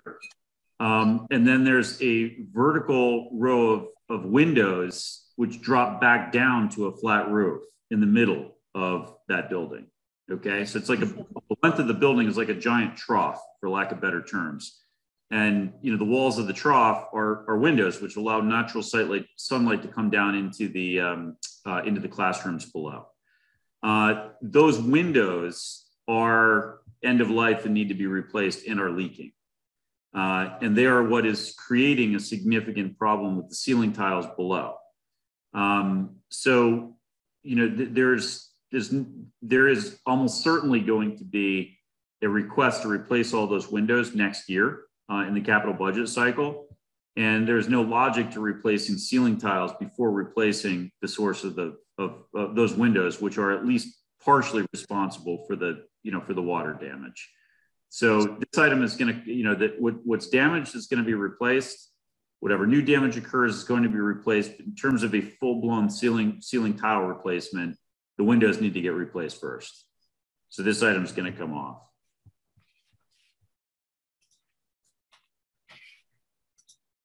Should say deferred, just say deferred. And if you want to add anything else, say, deferred until, until roof windows are replaced next year. Who is the liaison to the school? Is that you, Francine? Myself, yeah. Yeah, wouldn't there be some opportunity for insurance to cover the leaky windows? It's an interesting question. That's water infiltration damage. Yeah, but I don't want to get into a debate in this call. But no, it's a great idea. We should follow up with the school and ask them that question. Okay. I have a suspicion I know the answer, but there's no point in speculating. It's a smart question. We'll ask it. So why don't Francine and I take that on with the school?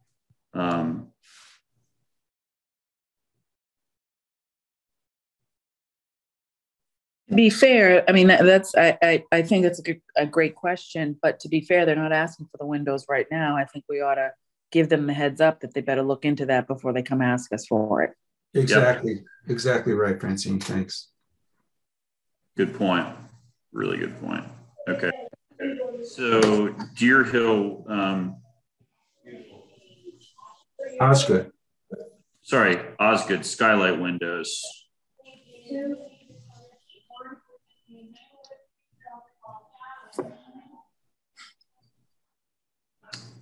Let me put this Osgood roof tiles and skylight windows.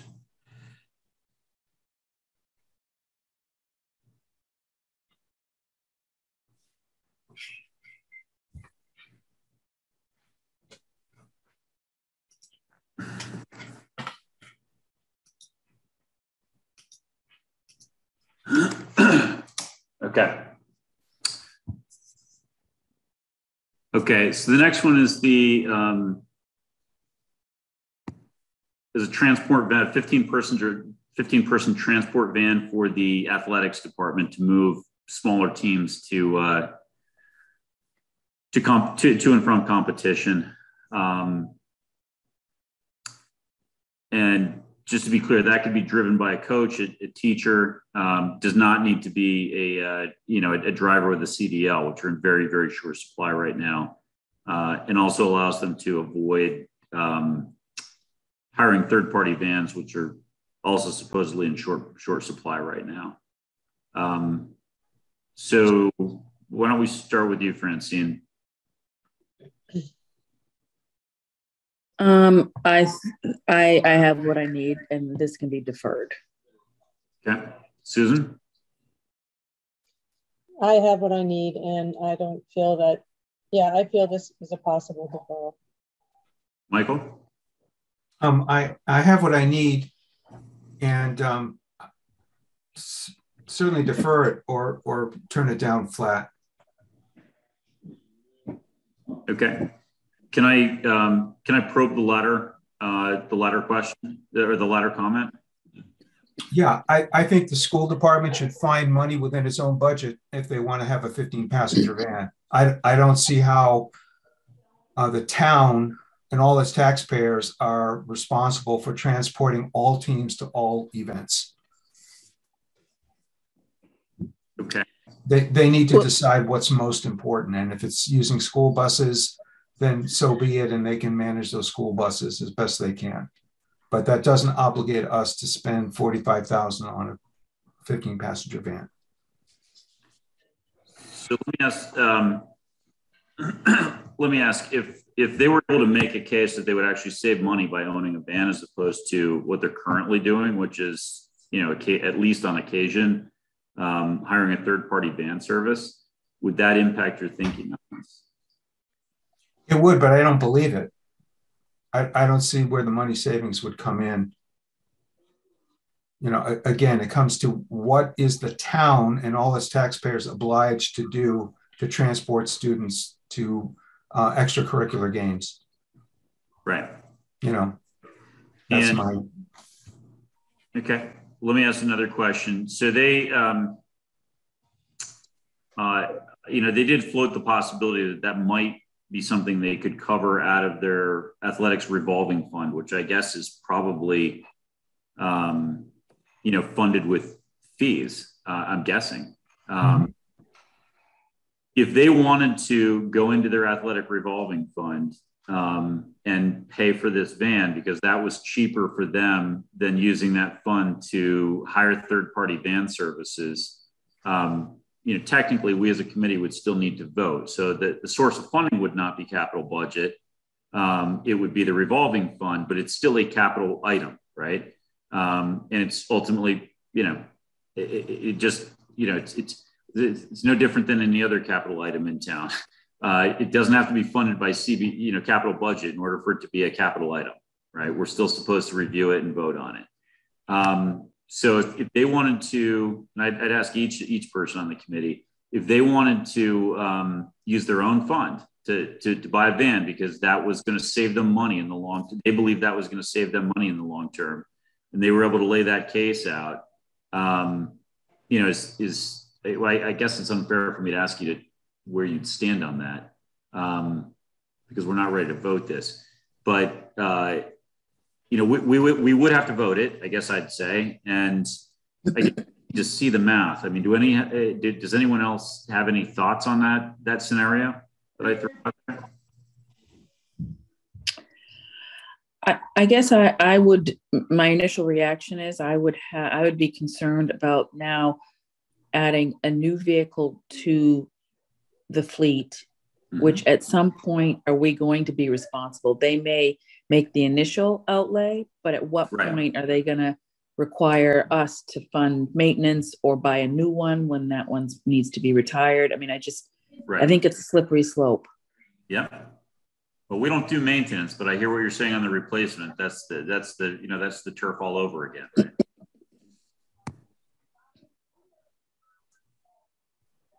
Susan, any thoughts? I think that's a good point that Francine brings up. I'm still not all that comfortable with the concept of a van of students being driven around by a coach. It just makes me nervous, and I'm worried about the liability. I agree. There have been significant accidents in the news. There was that Holy Cross student, for example, that was driven by a coach. And I can actually tell you that our van in college, our coach almost killed our entire basketball team. So I don't particularly love the concept, at all.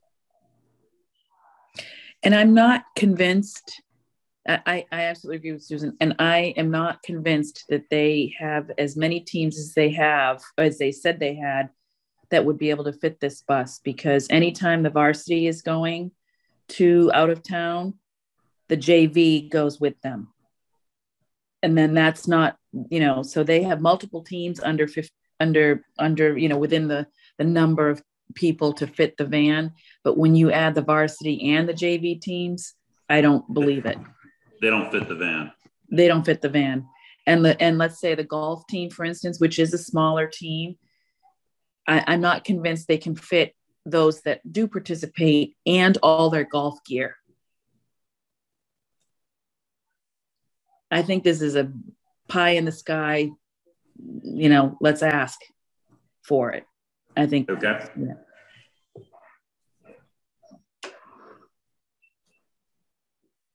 And they ought to put it towards the new scoreboard.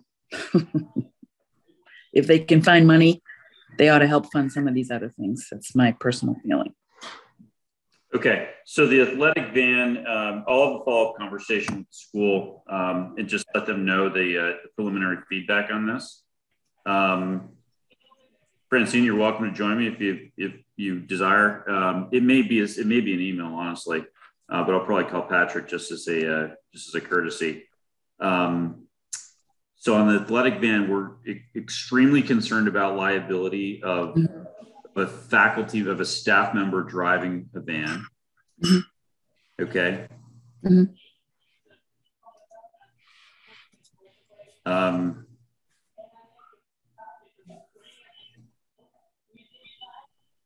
The fleet, just the concept of fleet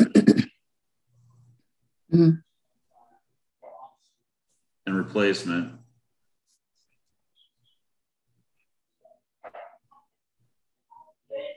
And the actual need to transport both varsity and JV to for most of these smaller teams. Okay.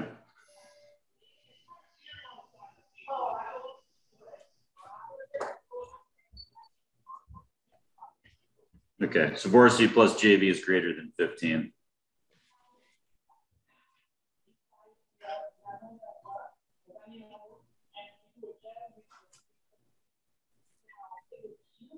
Okay. So the bottom line is, if they're adamant about this, they need to make a much, much more clear and strong and compelling case than what's in front of us right now. But certainly this can be deferred because we've gotten this far without it. Okay. So that's the athletic van.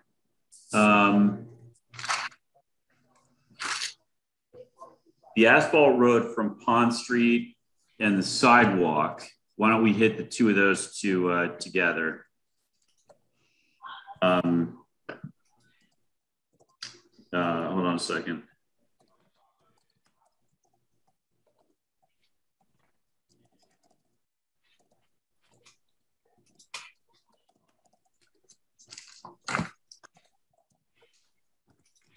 Okay, Michael, you want to go first on this one? Didn't you tell me that Brian Joyce had removed the request? So Brian's position is to remove the request. We do still need to socialize that with the school.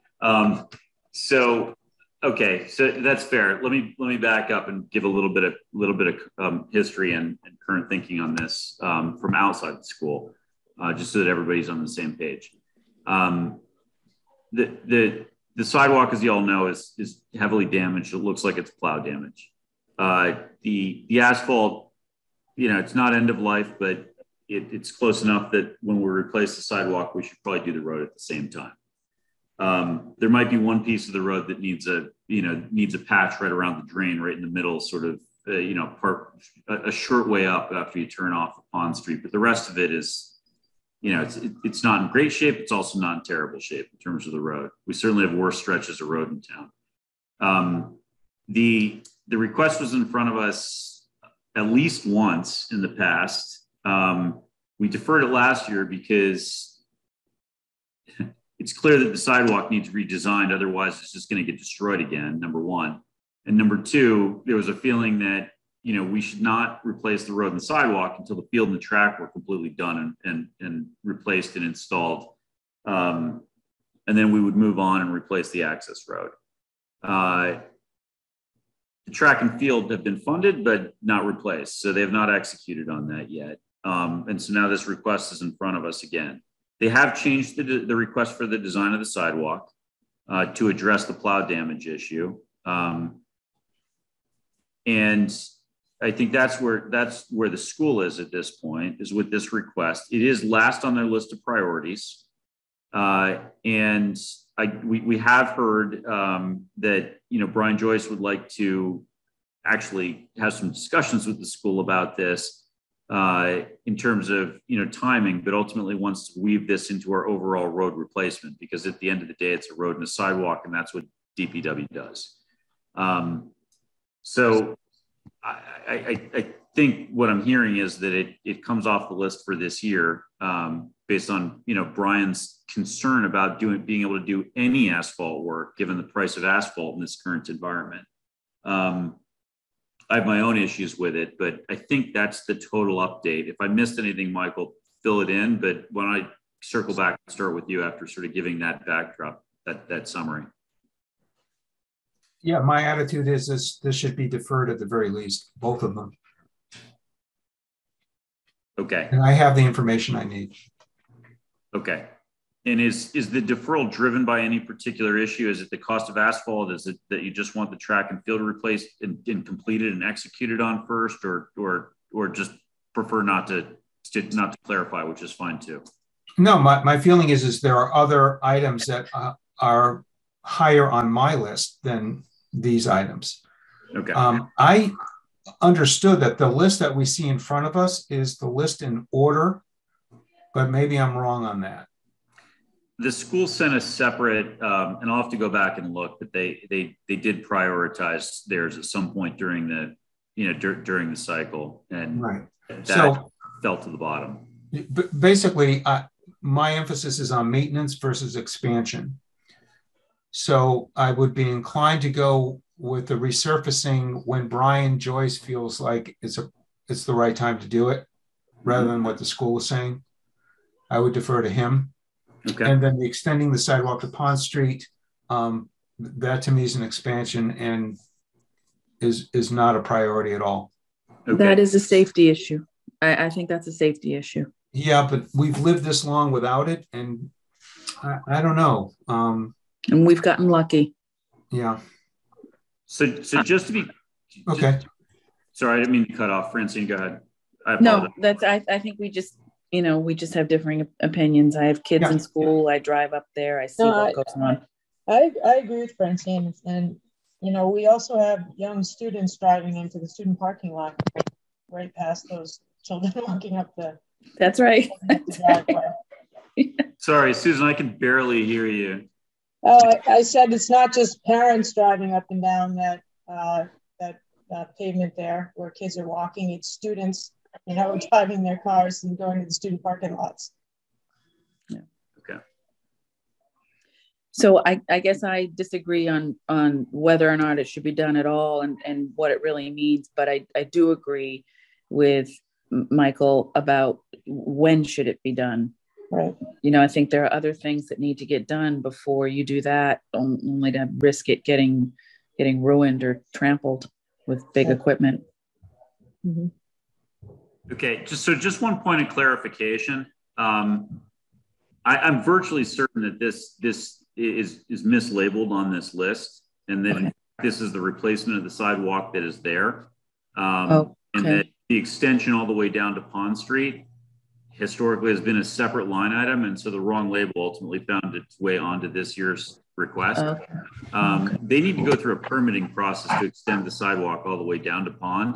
Mm-hmm. And I do agree that, that may be one more reason to defer this, right? Which is you shouldn't do it in two phases, do it once. We should permit the extension all the way down, replace when the time comes, and replace the whole sidewalk when the time comes. If in fact we're going to extend it down to Pond Street. Right now, the sidewalk is really only serves people that are coming from the parking lots. If you're walking up from Pond Street, it's not what it's there for. But Michael, just to seize on your point, there probably needs to be a very real discussion about how many people are coming up from Pond Street. And if it doesn't justify the extension, don't extend it. I don't know. We should just think it out loud. That's a conversation for another day. As far as just trying to get through this list in the next few minutes, I think we should just. Sounds like okay. So I've heard 3 people say that this could be potentially deferred, and I agree with that. And it sounds like it's at the bottom of if my memory's serving me, it's the bottom of the school's list anyway. I do think they should execute on the track and field before we replace this. When that's done, we'll revisit this. Personal opinion. So, but otherwise, I have what I need. So is it fair to say that CBC recommends deferral? Yes. Okay. That is fair. Is this a public document? No. Oh, okay. Well, I could be. There's no reason not. I mean, we're not hiding there's it. no reason. I know, but we're not voting on these. So We're not voting on these today. Yeah. So if it becomes public, and we're saying we have a recommendation, it's like we voted on it. I think. I don't know. Okay. So, but maybe we don't want to say ready to vote and just leave it at that. Why don't we say potential? This document will remain on the OneDrive and will not go public until everything's voted. Oh, okay. Okay. All right. Fine. Then I can. The other thing we could do is, I was just going to say, we could say, potential deferral. I'm fine with it. Put CBC, recommends deferral. We haven't voted it yet, but it sounds like that's where it's going. I'm just making a note that it's ready to vote. Okay. And then we recommend deferral. Okay. Yeah, I just don't want I don't want someone coming back to us and saying anything when we haven't formally voted. So yeah. Look, we haven't voted, but in fairness, on our agenda, we have the ability to vote. So, okay, no, that's a good point. It's not like we've crossed any lines because we haven't formally voted it. I mean, we've clearly got a unanimous record on this one. Right. Strictly speaking, folks, this really could be part of our minutes, and right now it's not on the OneDrive. Right. This is a version that I have saved to my hard drive, and I've shared it with Brian when we were doing an informal review. Mm-hmm. If Mike, you'd like to send it to me, I can put it on the OneDrive for everybody. I will. Okay, I will. great. Okay. Yep. If you do that, Michael, then you absolutely have to delete, those other columns. You need to sanitize this. Okay. So watch this. There you go. Okay. And I don't know what's hiding in BCD, but you might want to purge those too. I have no idea what's there. those are the other. Yeah, those are his other columns, numbers B, C, and for D. facilities. Yeah. Okay. Oh, okay. Sorry. No mind. Pay no attention to me. Okay, let's keep going because we are crunching on time here. So device replacement on Chromebooks. So device replacement on Chromebooks. Susan. Off. Oh, sorry. Let's be clear. This is not device replacement. This is Chromebook lease. This is just year 2 of a 3-year lease, as I understand it. And it is, yeah. Just say Chromebook lease. How about that? We've already replaced them, and this is the leased fleet. So Chromebook lease.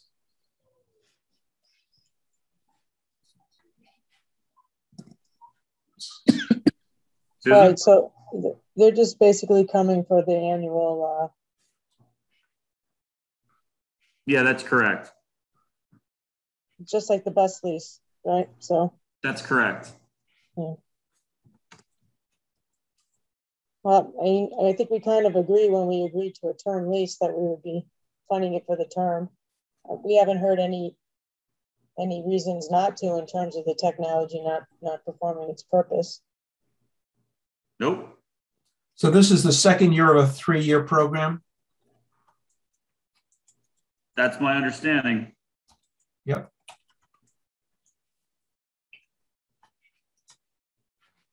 Yeah. Michael, when you and I talk to Ron, we'll confirm that we're in year 2 and that there's no expansion here, that this is literally just the lease renewal, or at least, another year of the lease payment.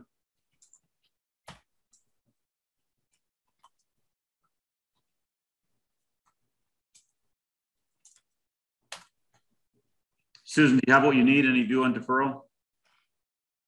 Yes, I have what I need, and if it is a continuation or the fiscal funding requirement for an existing lease, then I do not want to defer it. Francine?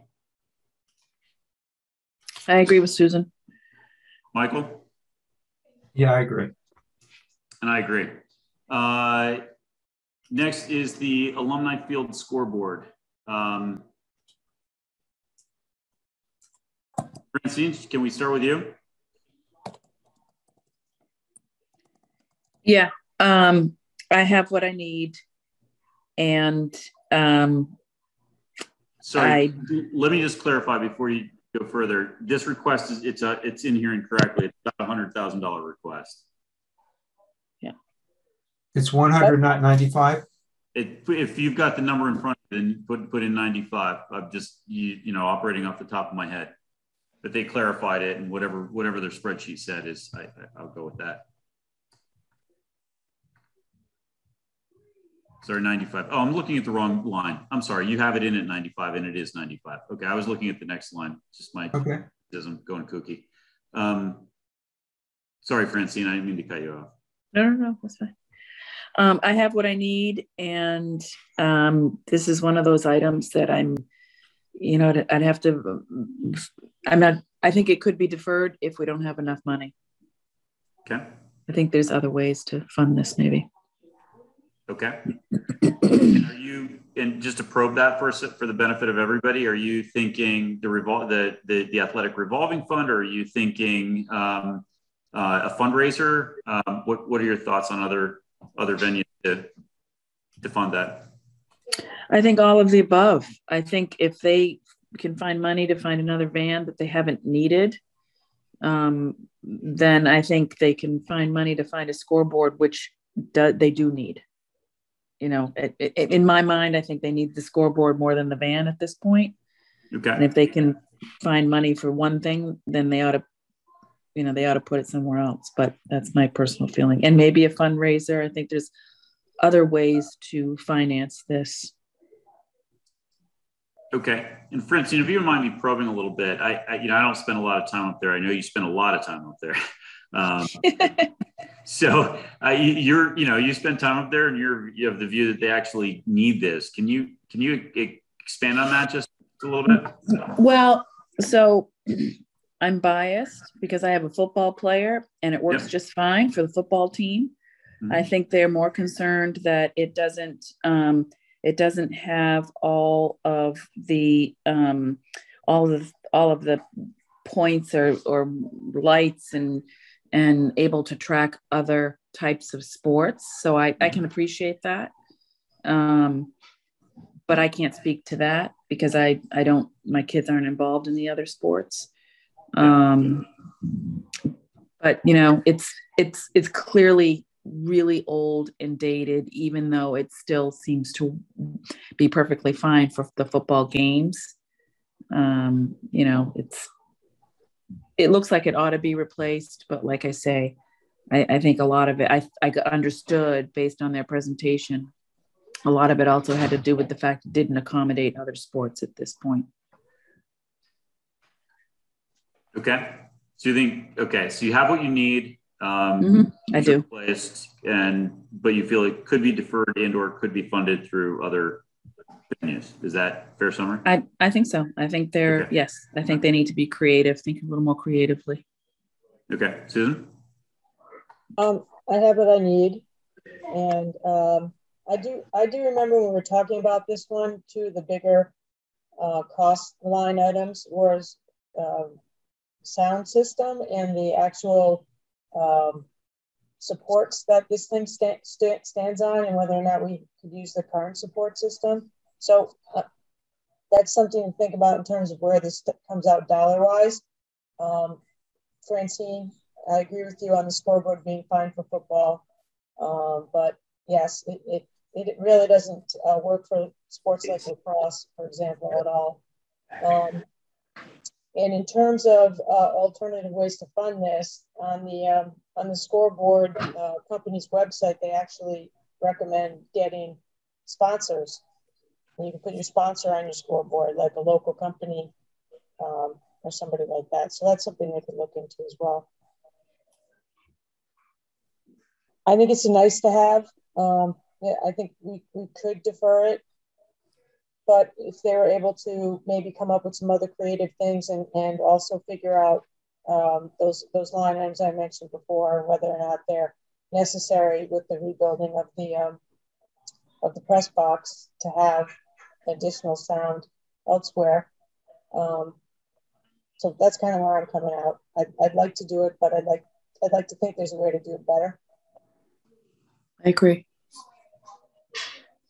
Okay, so you just triggered my memory. I mean, there was a question as to whether or not the the sound system was already being covered by the insurance on the press box.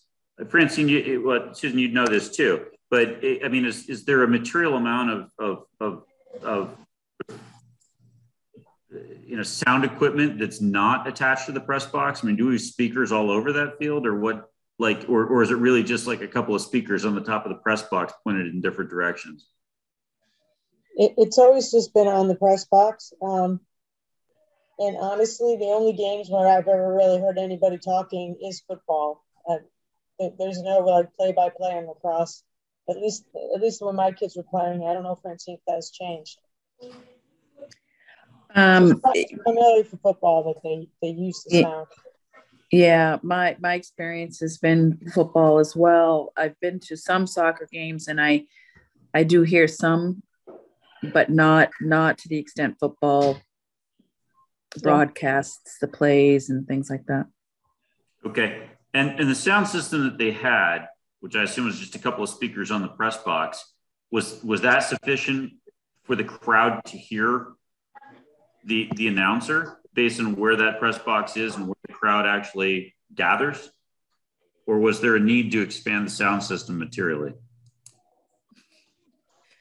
Well, I'm going to laugh because I can't tell you if the visitors can hear it because I don't sit on that side of the field. Well, but you can actually hear it from other parts of town. So okay. So it seemed plenty.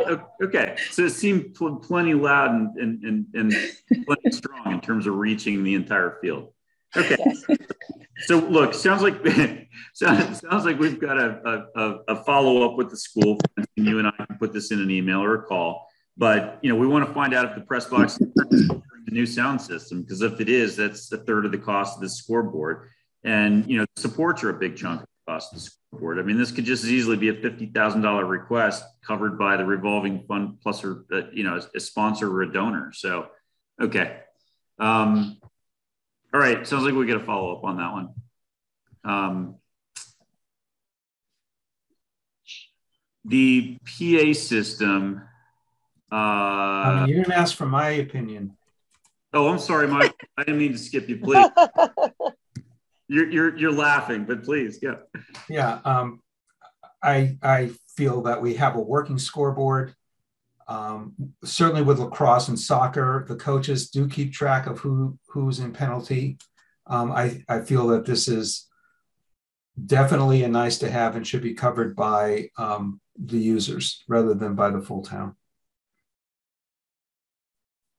Okay, so you're thinking. So I have what I need. Okay. And feel that it should be either withdrawn or deferred. Okay. Certainly they need to get the track and the field done first. So maybe they should get that done. We defer this and they can figure out plan B with regards to funding in the interim and hopefully just never come back. I mean, maybe that's the solution.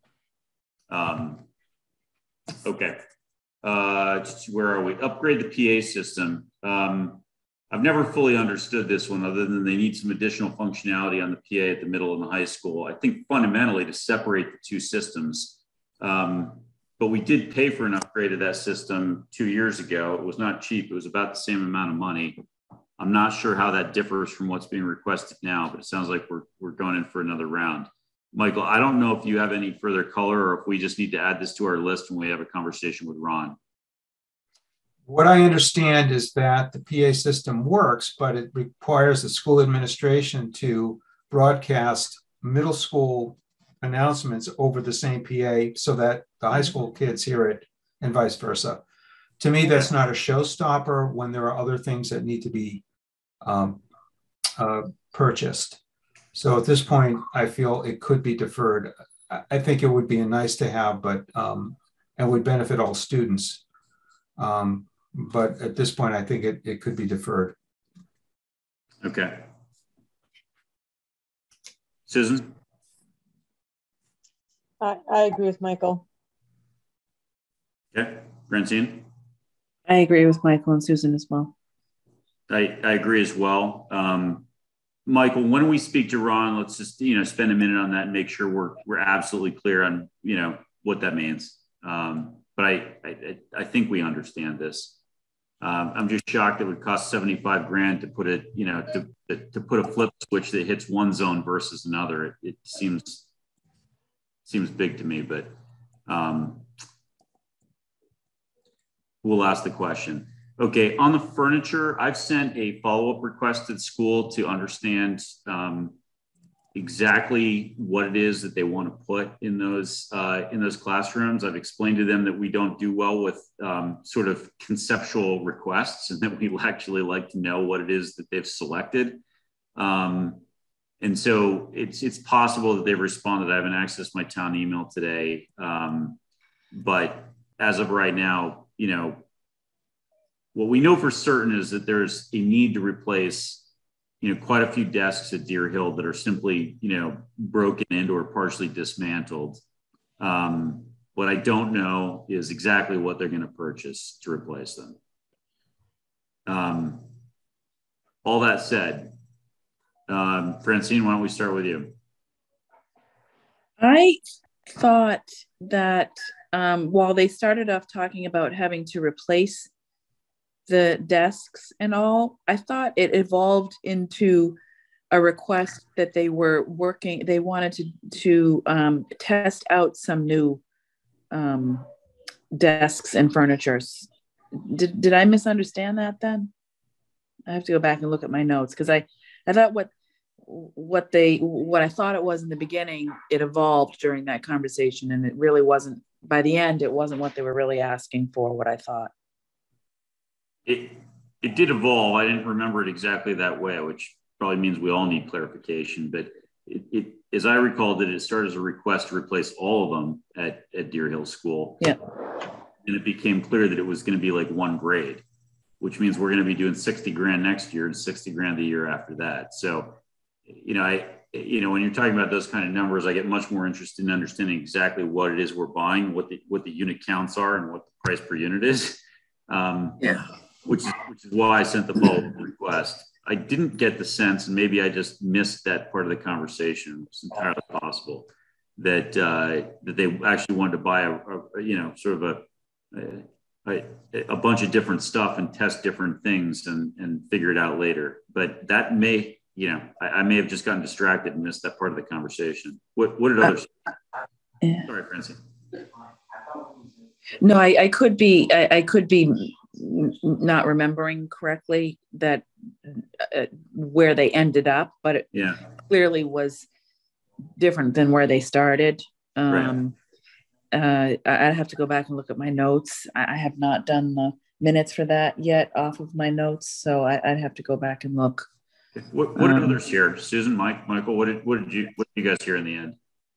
Well, I do recall that they were talking about replacing damaged items, but they didn't mention how the desks, the lids open up, and then the kids have, Chromebooks on top of the desk, and they can't really open their lid. And they did show some pictures, if I recall, and they were more table-like than desks. They definitely want new and different desks. It's not just replacing the broken ones with what they already have. And they did show some pictures, but I didn't get a sense that they landed on anything. Maybe I zoned out. No, I mean, it's worth asking. Just okay. Get the final sense of it. Michael, clearly, there's a lot of damaged equipment, though.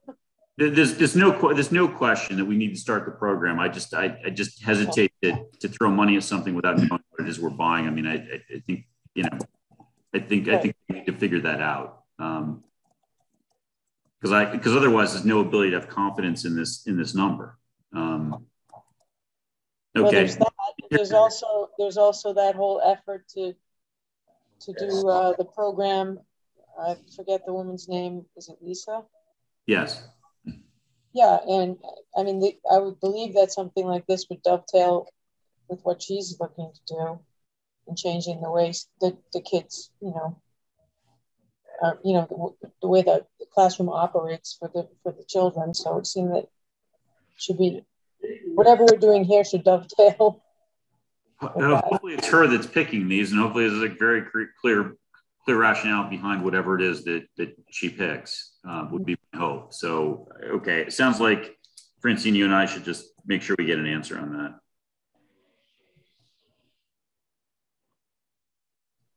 that. Michael, did you, any thoughts to share? Did you hear anything different or remember anything different on this?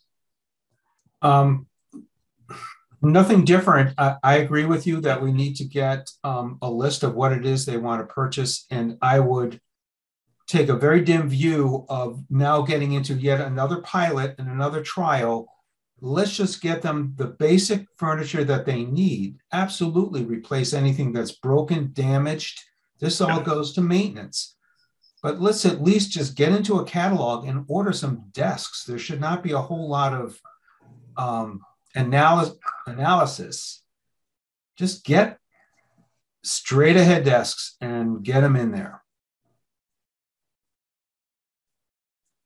Okay, I mean, that's my thinking as well. Anything above baseline desks, they need to provide a rationale. Yes, and we should discourage a lot of piloting. Can be very useful if you're really in uncharted territory and you're really trying something new.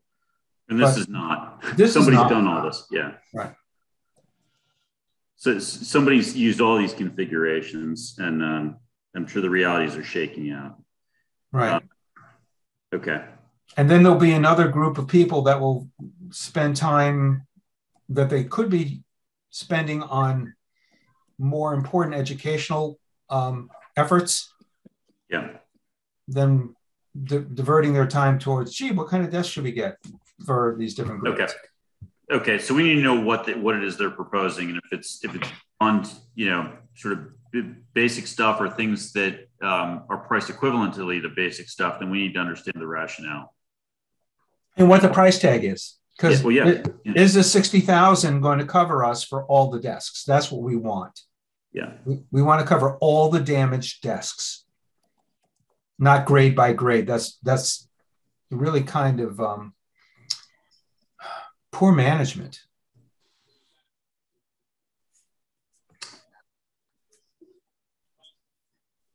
Okay. All right. So anything further on this? It sounds like we just need to understand what the price, what the price, what are they buying? What are the units, number of units and price per unit? Yeah.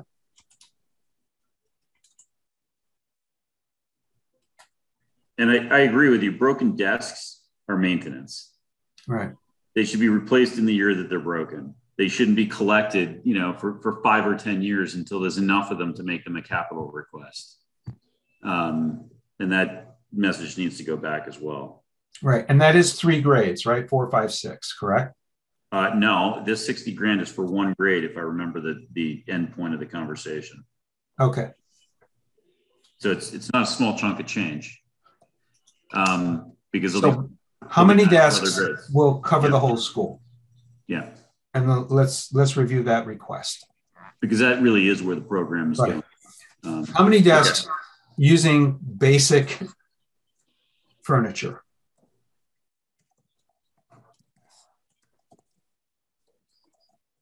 That's my view. Yep. Keep it simple.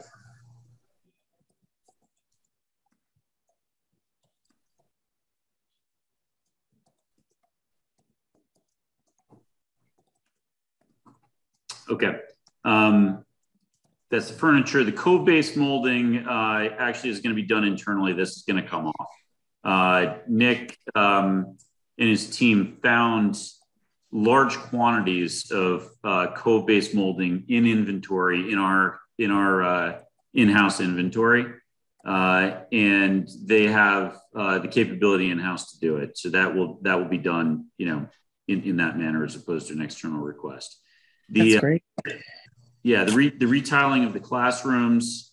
So the idea here, this is Deer Hill School. They have carpets at the Deer Hill School in the rooms that, in every room that partially carpet the room. Those carpets are apparently approaching and or near end of life. And then, they have tiles in the classrooms, which are in better shape than the carpets, but also on, sort of on in the years.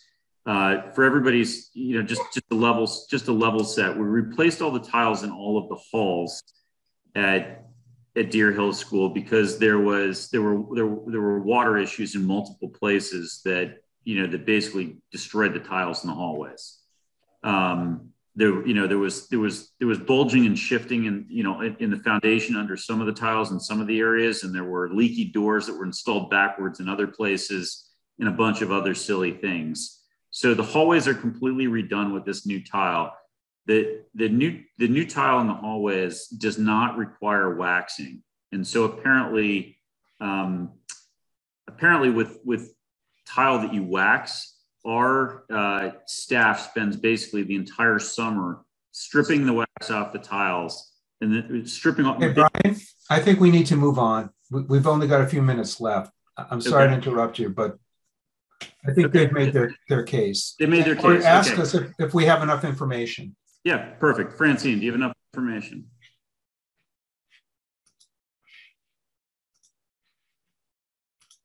Francine? Start with you, Michael. Sorry, I was on mute. I'm sorry. No problem. I do. We can start with you, Michael. Michael, do you have enough information? Can this be deferred? I do have enough information, and I feel it should not be deferred. Bill should not be deferred. Okay. Yes.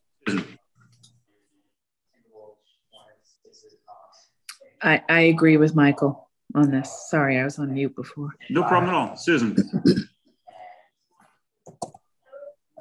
I do have enough information. View on deferral?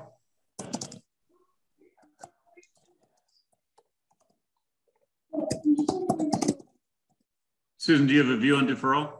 Yeah, it kind of depends on some of the answers to some of the other ones in my mind, but okay. On Deer Hill, I think we've made a lot of improvements to that school. It would be nice to see it get done. Yep. And have one school that's in pretty good shape, but okay. I could defer it. Okay, so I have enough information, and it could be deferred, but sorry, I didn't mean to cut you off. You're breaking up, Susan. I said, to make room for some other things that I think are a little more, maybe more important, I would defer it. But if we have funding capacity, then I would be behind it. Right. Okay. I have enough information. It could be deferred, but I think like others, I'd prefer that this not be deferred because it does free up our custodial staff to do other maintenance and get ahead of other maintenance issues on this building and others. So I think it actually pays for itself, pretty readily by freeing up their time and, setting aside the cost of waxing and stripping. Field lights. So let's moving on to field lights. Why don't we start with you, Michael? Do you have what you need? View on deferral. I have what we need, and I would defer. Okay. Susan? I have what I need, and I would not defer. Okay. Francine? I have what I need, and I would not defer either. Okay. I have what I need, and I would not defer either. And just to clarify why I would not defer, we have to rent a lift truck and send Nick's staff up on it every year to break fix lights as they go, which if we move to LED, that should stop. So I place huge value on his time, but not to advocate one way or another. That's just the rationale behind my thought. Locker mechanism, next line item is the locker mechanisms. Susan, start with you. I have what I need and I would defer. Sorry, I couldn't hear you. I have what I need and I would defer. You would defer. Yes. Okay. Francine? I have what I need and I would defer as well. Okay. Michael? I have what I need and I would defer. Okay. I have what I need and I could defer. How about that? All right. And can you just remind me, are we sharing? We're not sharing this publicly, right? Because when you say, I know ready to vote 4-1 or 4-0-3-1, we didn't actually call a vote. So I'm really nervous about that if this is Okay. being. Yeah, I probably wouldn't do that, Michael, because people have the ability to vote in. They Okay. choose next week. I know it's on the agenda and that's an excellent point, but we're not formally calling a vote. So it makes me nervous. Okay, so ready to vote by definition means we all agree it's ready to vote. Yeah, it's ready. Exactly. Yeah. I mean, if you want to put probable deferral, that's fine, but whatever. Yeah. No, I'm just going to put ready to vote. Yeah. Yeah. Yeah. Okay.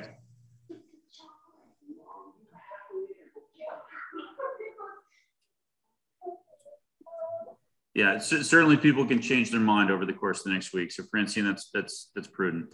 Okay, the next line item is the hallway access. Well, fundamentally, we're a hallway access to the bathroom that's currently in the middle school health clinic. Line 36, 40 grand. Michael, should we lead with you? If we're talking about creating a new hallway to access the bathroom, I'm ready to vote and I would defer. Okay. Just to be clear, we're really talking about a new door through the wall in the hallway to get into the bathroom that's on. We're talking about $40,000 and I would defer. Yeah. Okay, Susan? I have what I need to vote. Just for clarification, does anybody recall whether we had asked them if this is the only place that the health service could be located, or am I confusing the two requests? I don't think we asked them that, but as we were talking about it, I'm not sure if it was Nick or whomever said that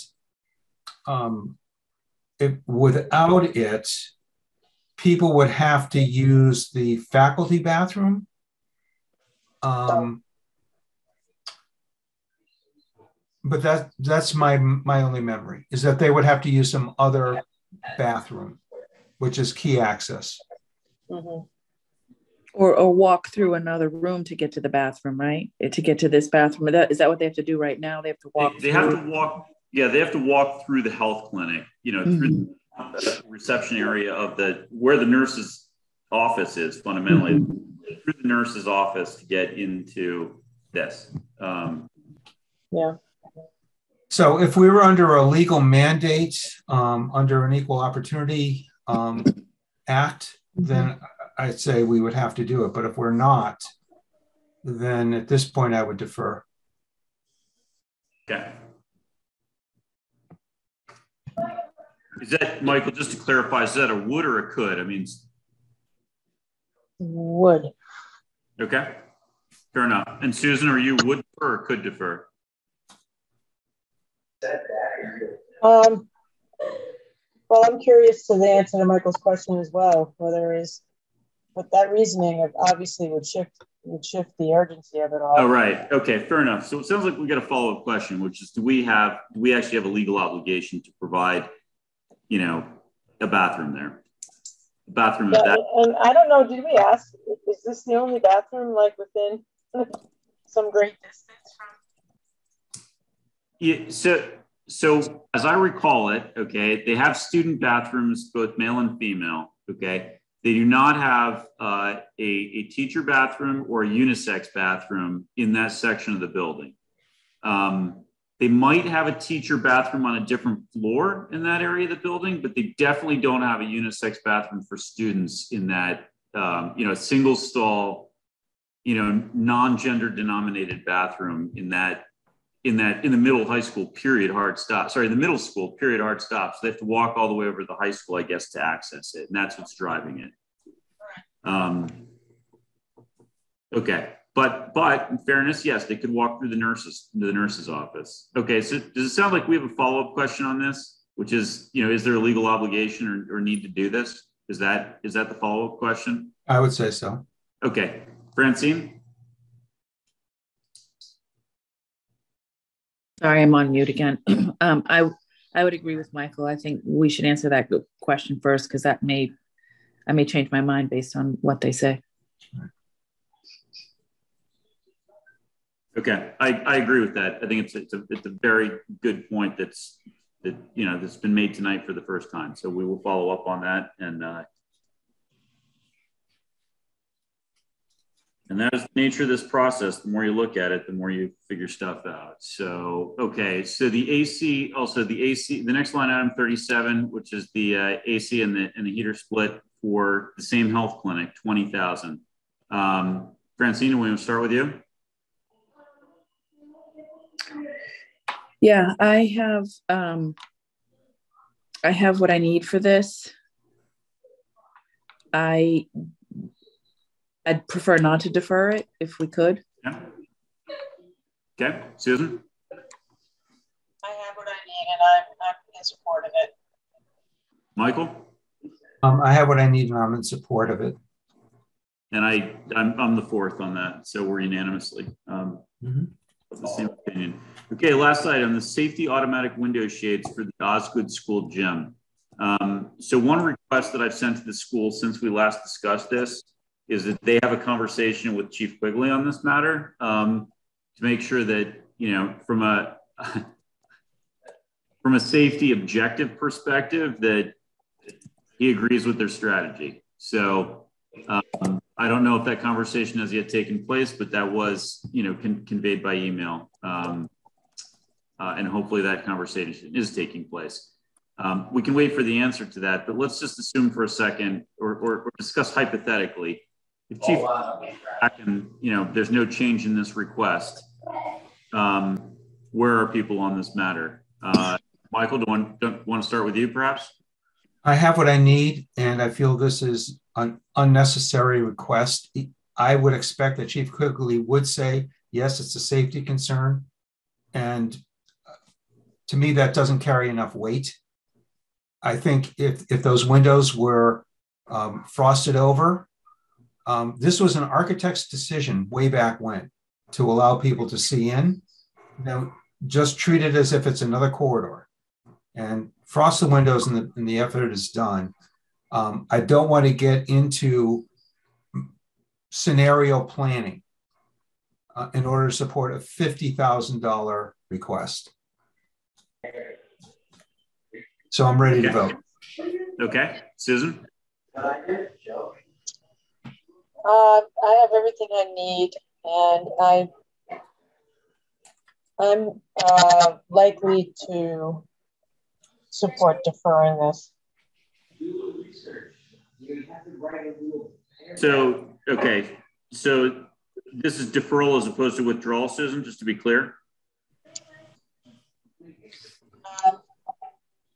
Well, maybe it's withdrawal. I mean, I'm kind of curious. I've been in a lot of schools through the years with kids on sports teams, and I'm kind of curious what they're doing because many of them have a similar structure. It's not uncommon to have windows into your gymnasium. I don't know. Do you feel like you need more information? Is there a follow-up question? Or just need more time to think about it and recognize that well, maybe I'm kind of curious, like where they base their decision that this was an imperative to do. I mean, has there been something in safety literature specifically about this? I don't know. Okay. Francine? I have what I need, and I would not defer. Okay. And I'll be candid. I'm not sure where I stand on this one. I have mixed feelings. I'm still sorting it out. So let's see what comes back from Chief Quigley, and maybe he points us perhaps to some, information that clarifies why this is perhaps more straightforward than we perceive it to be. But yeah, I just don't know where I stand on this one. Okay. I think that's it for tonight. What, anything else? Any other thoughts, questions, any comments that anyone would like to make before we wrap? What are our next steps? Our next steps are, are certainly all these follow-up items that we have. Michael, I might understand that they're in minutes. Is that something you were doing or Francine was doing? Or I certainly took notes and I can circulate them, but I don't want to, recreate the wheel. How are the follow-up items right now documented? I have the minutes. Okay. And they're also here on Michael's spreadsheet. So Michael, if you could circulate the spreadsheet to the team, it'll be in two places. And we should all go get these calls done and perhaps circulate the information as we get it. Recognizing we cannot deliberate. Okay. It's one thing to, send an update to the team. It's another thing to break out into a discussion of that content outside of a public meeting. Okay. So update's good, debate bad. And we'll have a meeting next week. Hopefully we can get this stuff resolved. Hopefully there are further conversations with Chris Senior as to how, he perceives some of these bigger items, such as the roads funding. It's also possible that there may be some, I apologize, I may be misquoting this. There may be some ARPA funds that may be available to cover some of these items. And hopefully, when we push these numbers around, we're getting closer to getting this all to fit in our $1.9 million bucket. All right. Okay, so you're going to discuss ARPA funding with Chris Senior? Yeah. Okay. What is that? It's ARPA. It's basically, I don't know how I describe it, but it's basically grant funding that came down to municipalities, during the COVID crisis. And it's ARPA? ARPA is, I believe. Yeah. Mike, do you know what that program is? Perhaps? I think it's American Rescue Program. Basically, so just for everyone's information, that we still have 2.8 plus million in requests. So we need to get it down, need to trim 900,000 out of these requests. Or if I've done my math correctly, if I've done all the formulas correctly. well, that, Michelle, you can check me on that when I send you this spreadsheet. but Michael, that's assuming that CPC and other funds don't become available. Yes, that's right. Yeah. Okay, so we've got 900 to go, basically. And we'll see if Russ Benetti comes through with that 240 or right. 210. 210. Yeah. Otherwise we're going to need to start contemplating these deferrals, right? Which is right. Why part of tonight's discussion. Right. Michelle, if you could you send us the prioritized list in order, please? So that we have one source of truth on that. Are you speaking just for the schools? Well, probably, yeah. Yeah, because I think we have everything else has been graded. I know Ron Menard did with me, and Brian Joyce did with me, and with police department that there's no ranking. Yeah, actually, as I'm looking at the spreadsheet, there are two items missing from this, which we need to talk about briefly before we break. One is the replacement of the roof on the police side of the first responder station, which was a $95,000 request. So I will make the rounds on that. Michael? Say again? What are you asking me? So there are two additional requests that aren't on the spreadsheet that need to go on. We actually, before we break, we need to go through the same exercise. Okay. Okay. So what? So the first is the roof on the police side of the first responder facility, and that's a $95,000 request. And Michelle, if these have been canceled, but my understanding is these are still standing requests. So the first is the police station roof. I'm putting that under facilities, 95,000. Yep. Okay.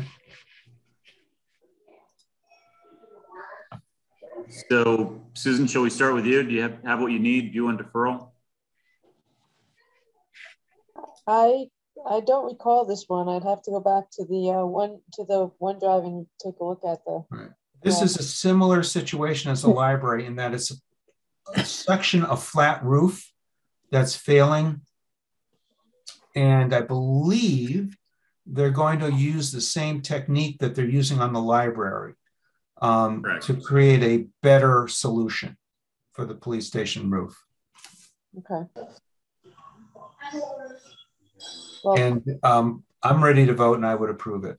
Yeah, well, in that case, if it's a similar situation where the building is just going to get continually more damaged by not attending to it, then I would support it.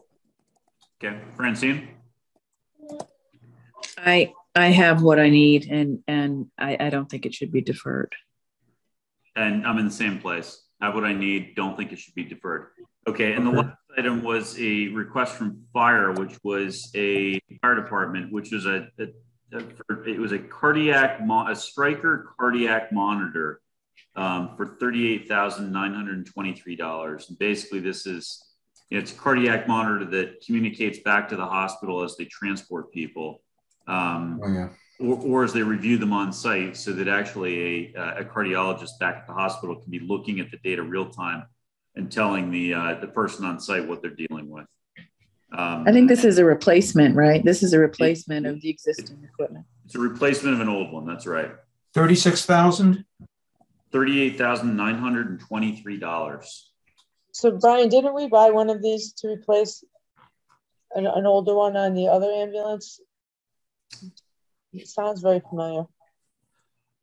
So we have them on the ambulances and we have them on the fire trucks. And the one on the ambulance where they're actually transporting a person in is the modern version, and it is wireless. One of the units on one of their fire trucks is not, is basically, it's approaching the factory obsolescence date where they no longer support it. Which means you can really no longer connect people to it.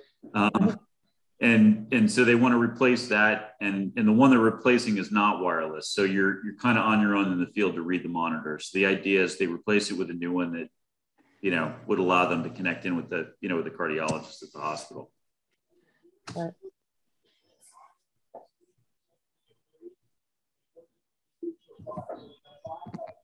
So should we start with you, Susan? Sorry, go on, Michael. Yeah. Please go ahead, Sue. Okay. No, so I do remember we spent a lot of time vetting that unit the last time around. I think that was a couple years back.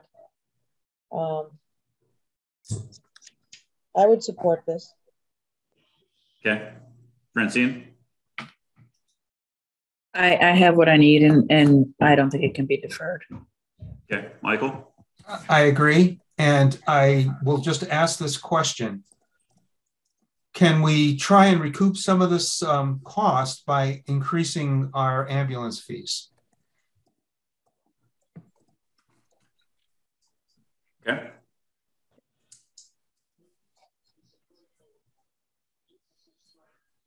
And I'm ready to vote. Okay. All right, and I have what I need, and I'm also ready to vote, and I don't think it can be deferred. Okay, and I think that's it for tonight, unless anyone has anything else. Okay, so now we're at 2.2. 2.9, very close to 3.0. We still have $1 million that we need to take out of this is the bottom line. 1.1 or thereabouts.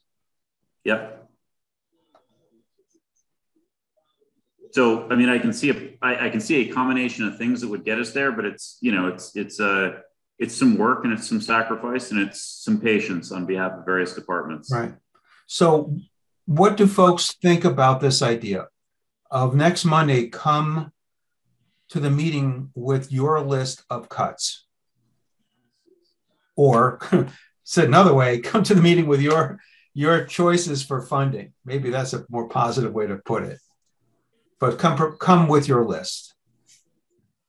For certain, and hopefully we can clarify a bunch of things between now and then, which allow us to narrow down or shorten. Okay. So as we get information, yep. Can we circulate that on the OneDrive? So we can circulate information. We can either do it on the OneDrive or we can do it through emails. I mean, I just find that the best way is to send it to people's town and personal emails. Yep. Okay. So as long as we're in safe harbor there with the public record. So again, to circle back to this, you're in safe harbor, as I understand it, you're in safe harbor to circulate updates, but we cannot deliberate. So if you know, you send an email with a bunch of updates, people cannot start debating, you know, should we vote this or not? Okay. It can be done in open meeting. So please do not get into a circular conversation on this stuff. Okay, so under our next steps, everyone will circulate their updates as well. Correct. Okay. And hopefully we've got a lot more clarity when we meet next week. Will we also be able to vote on the minutes, the two that I'd already sent a couple of weeks back? Yeah, let's try to do that next week. If everyone can read them in advance, it shouldn't require any time at all. Right. I also sent out last Monday's minutes as well. So those. So we have three sets of minutes: two from Francine, one from Michael. Okay. Yep. So okay. And now, including tonight, I owe 3 prior minutes. Okay. So next week, it's there'll be 3 sets of Francine's minutes and 1 set of Michael's. Thank you for reminding me that. Mm-hmm. I'm getting a little fixated on just trying to get to the finish line on these capital requests, and I appreciate the very, very real work that goes into the preparation of those minutes. Okay, so 3 sets of minutes from Francine and 1 set from Michael.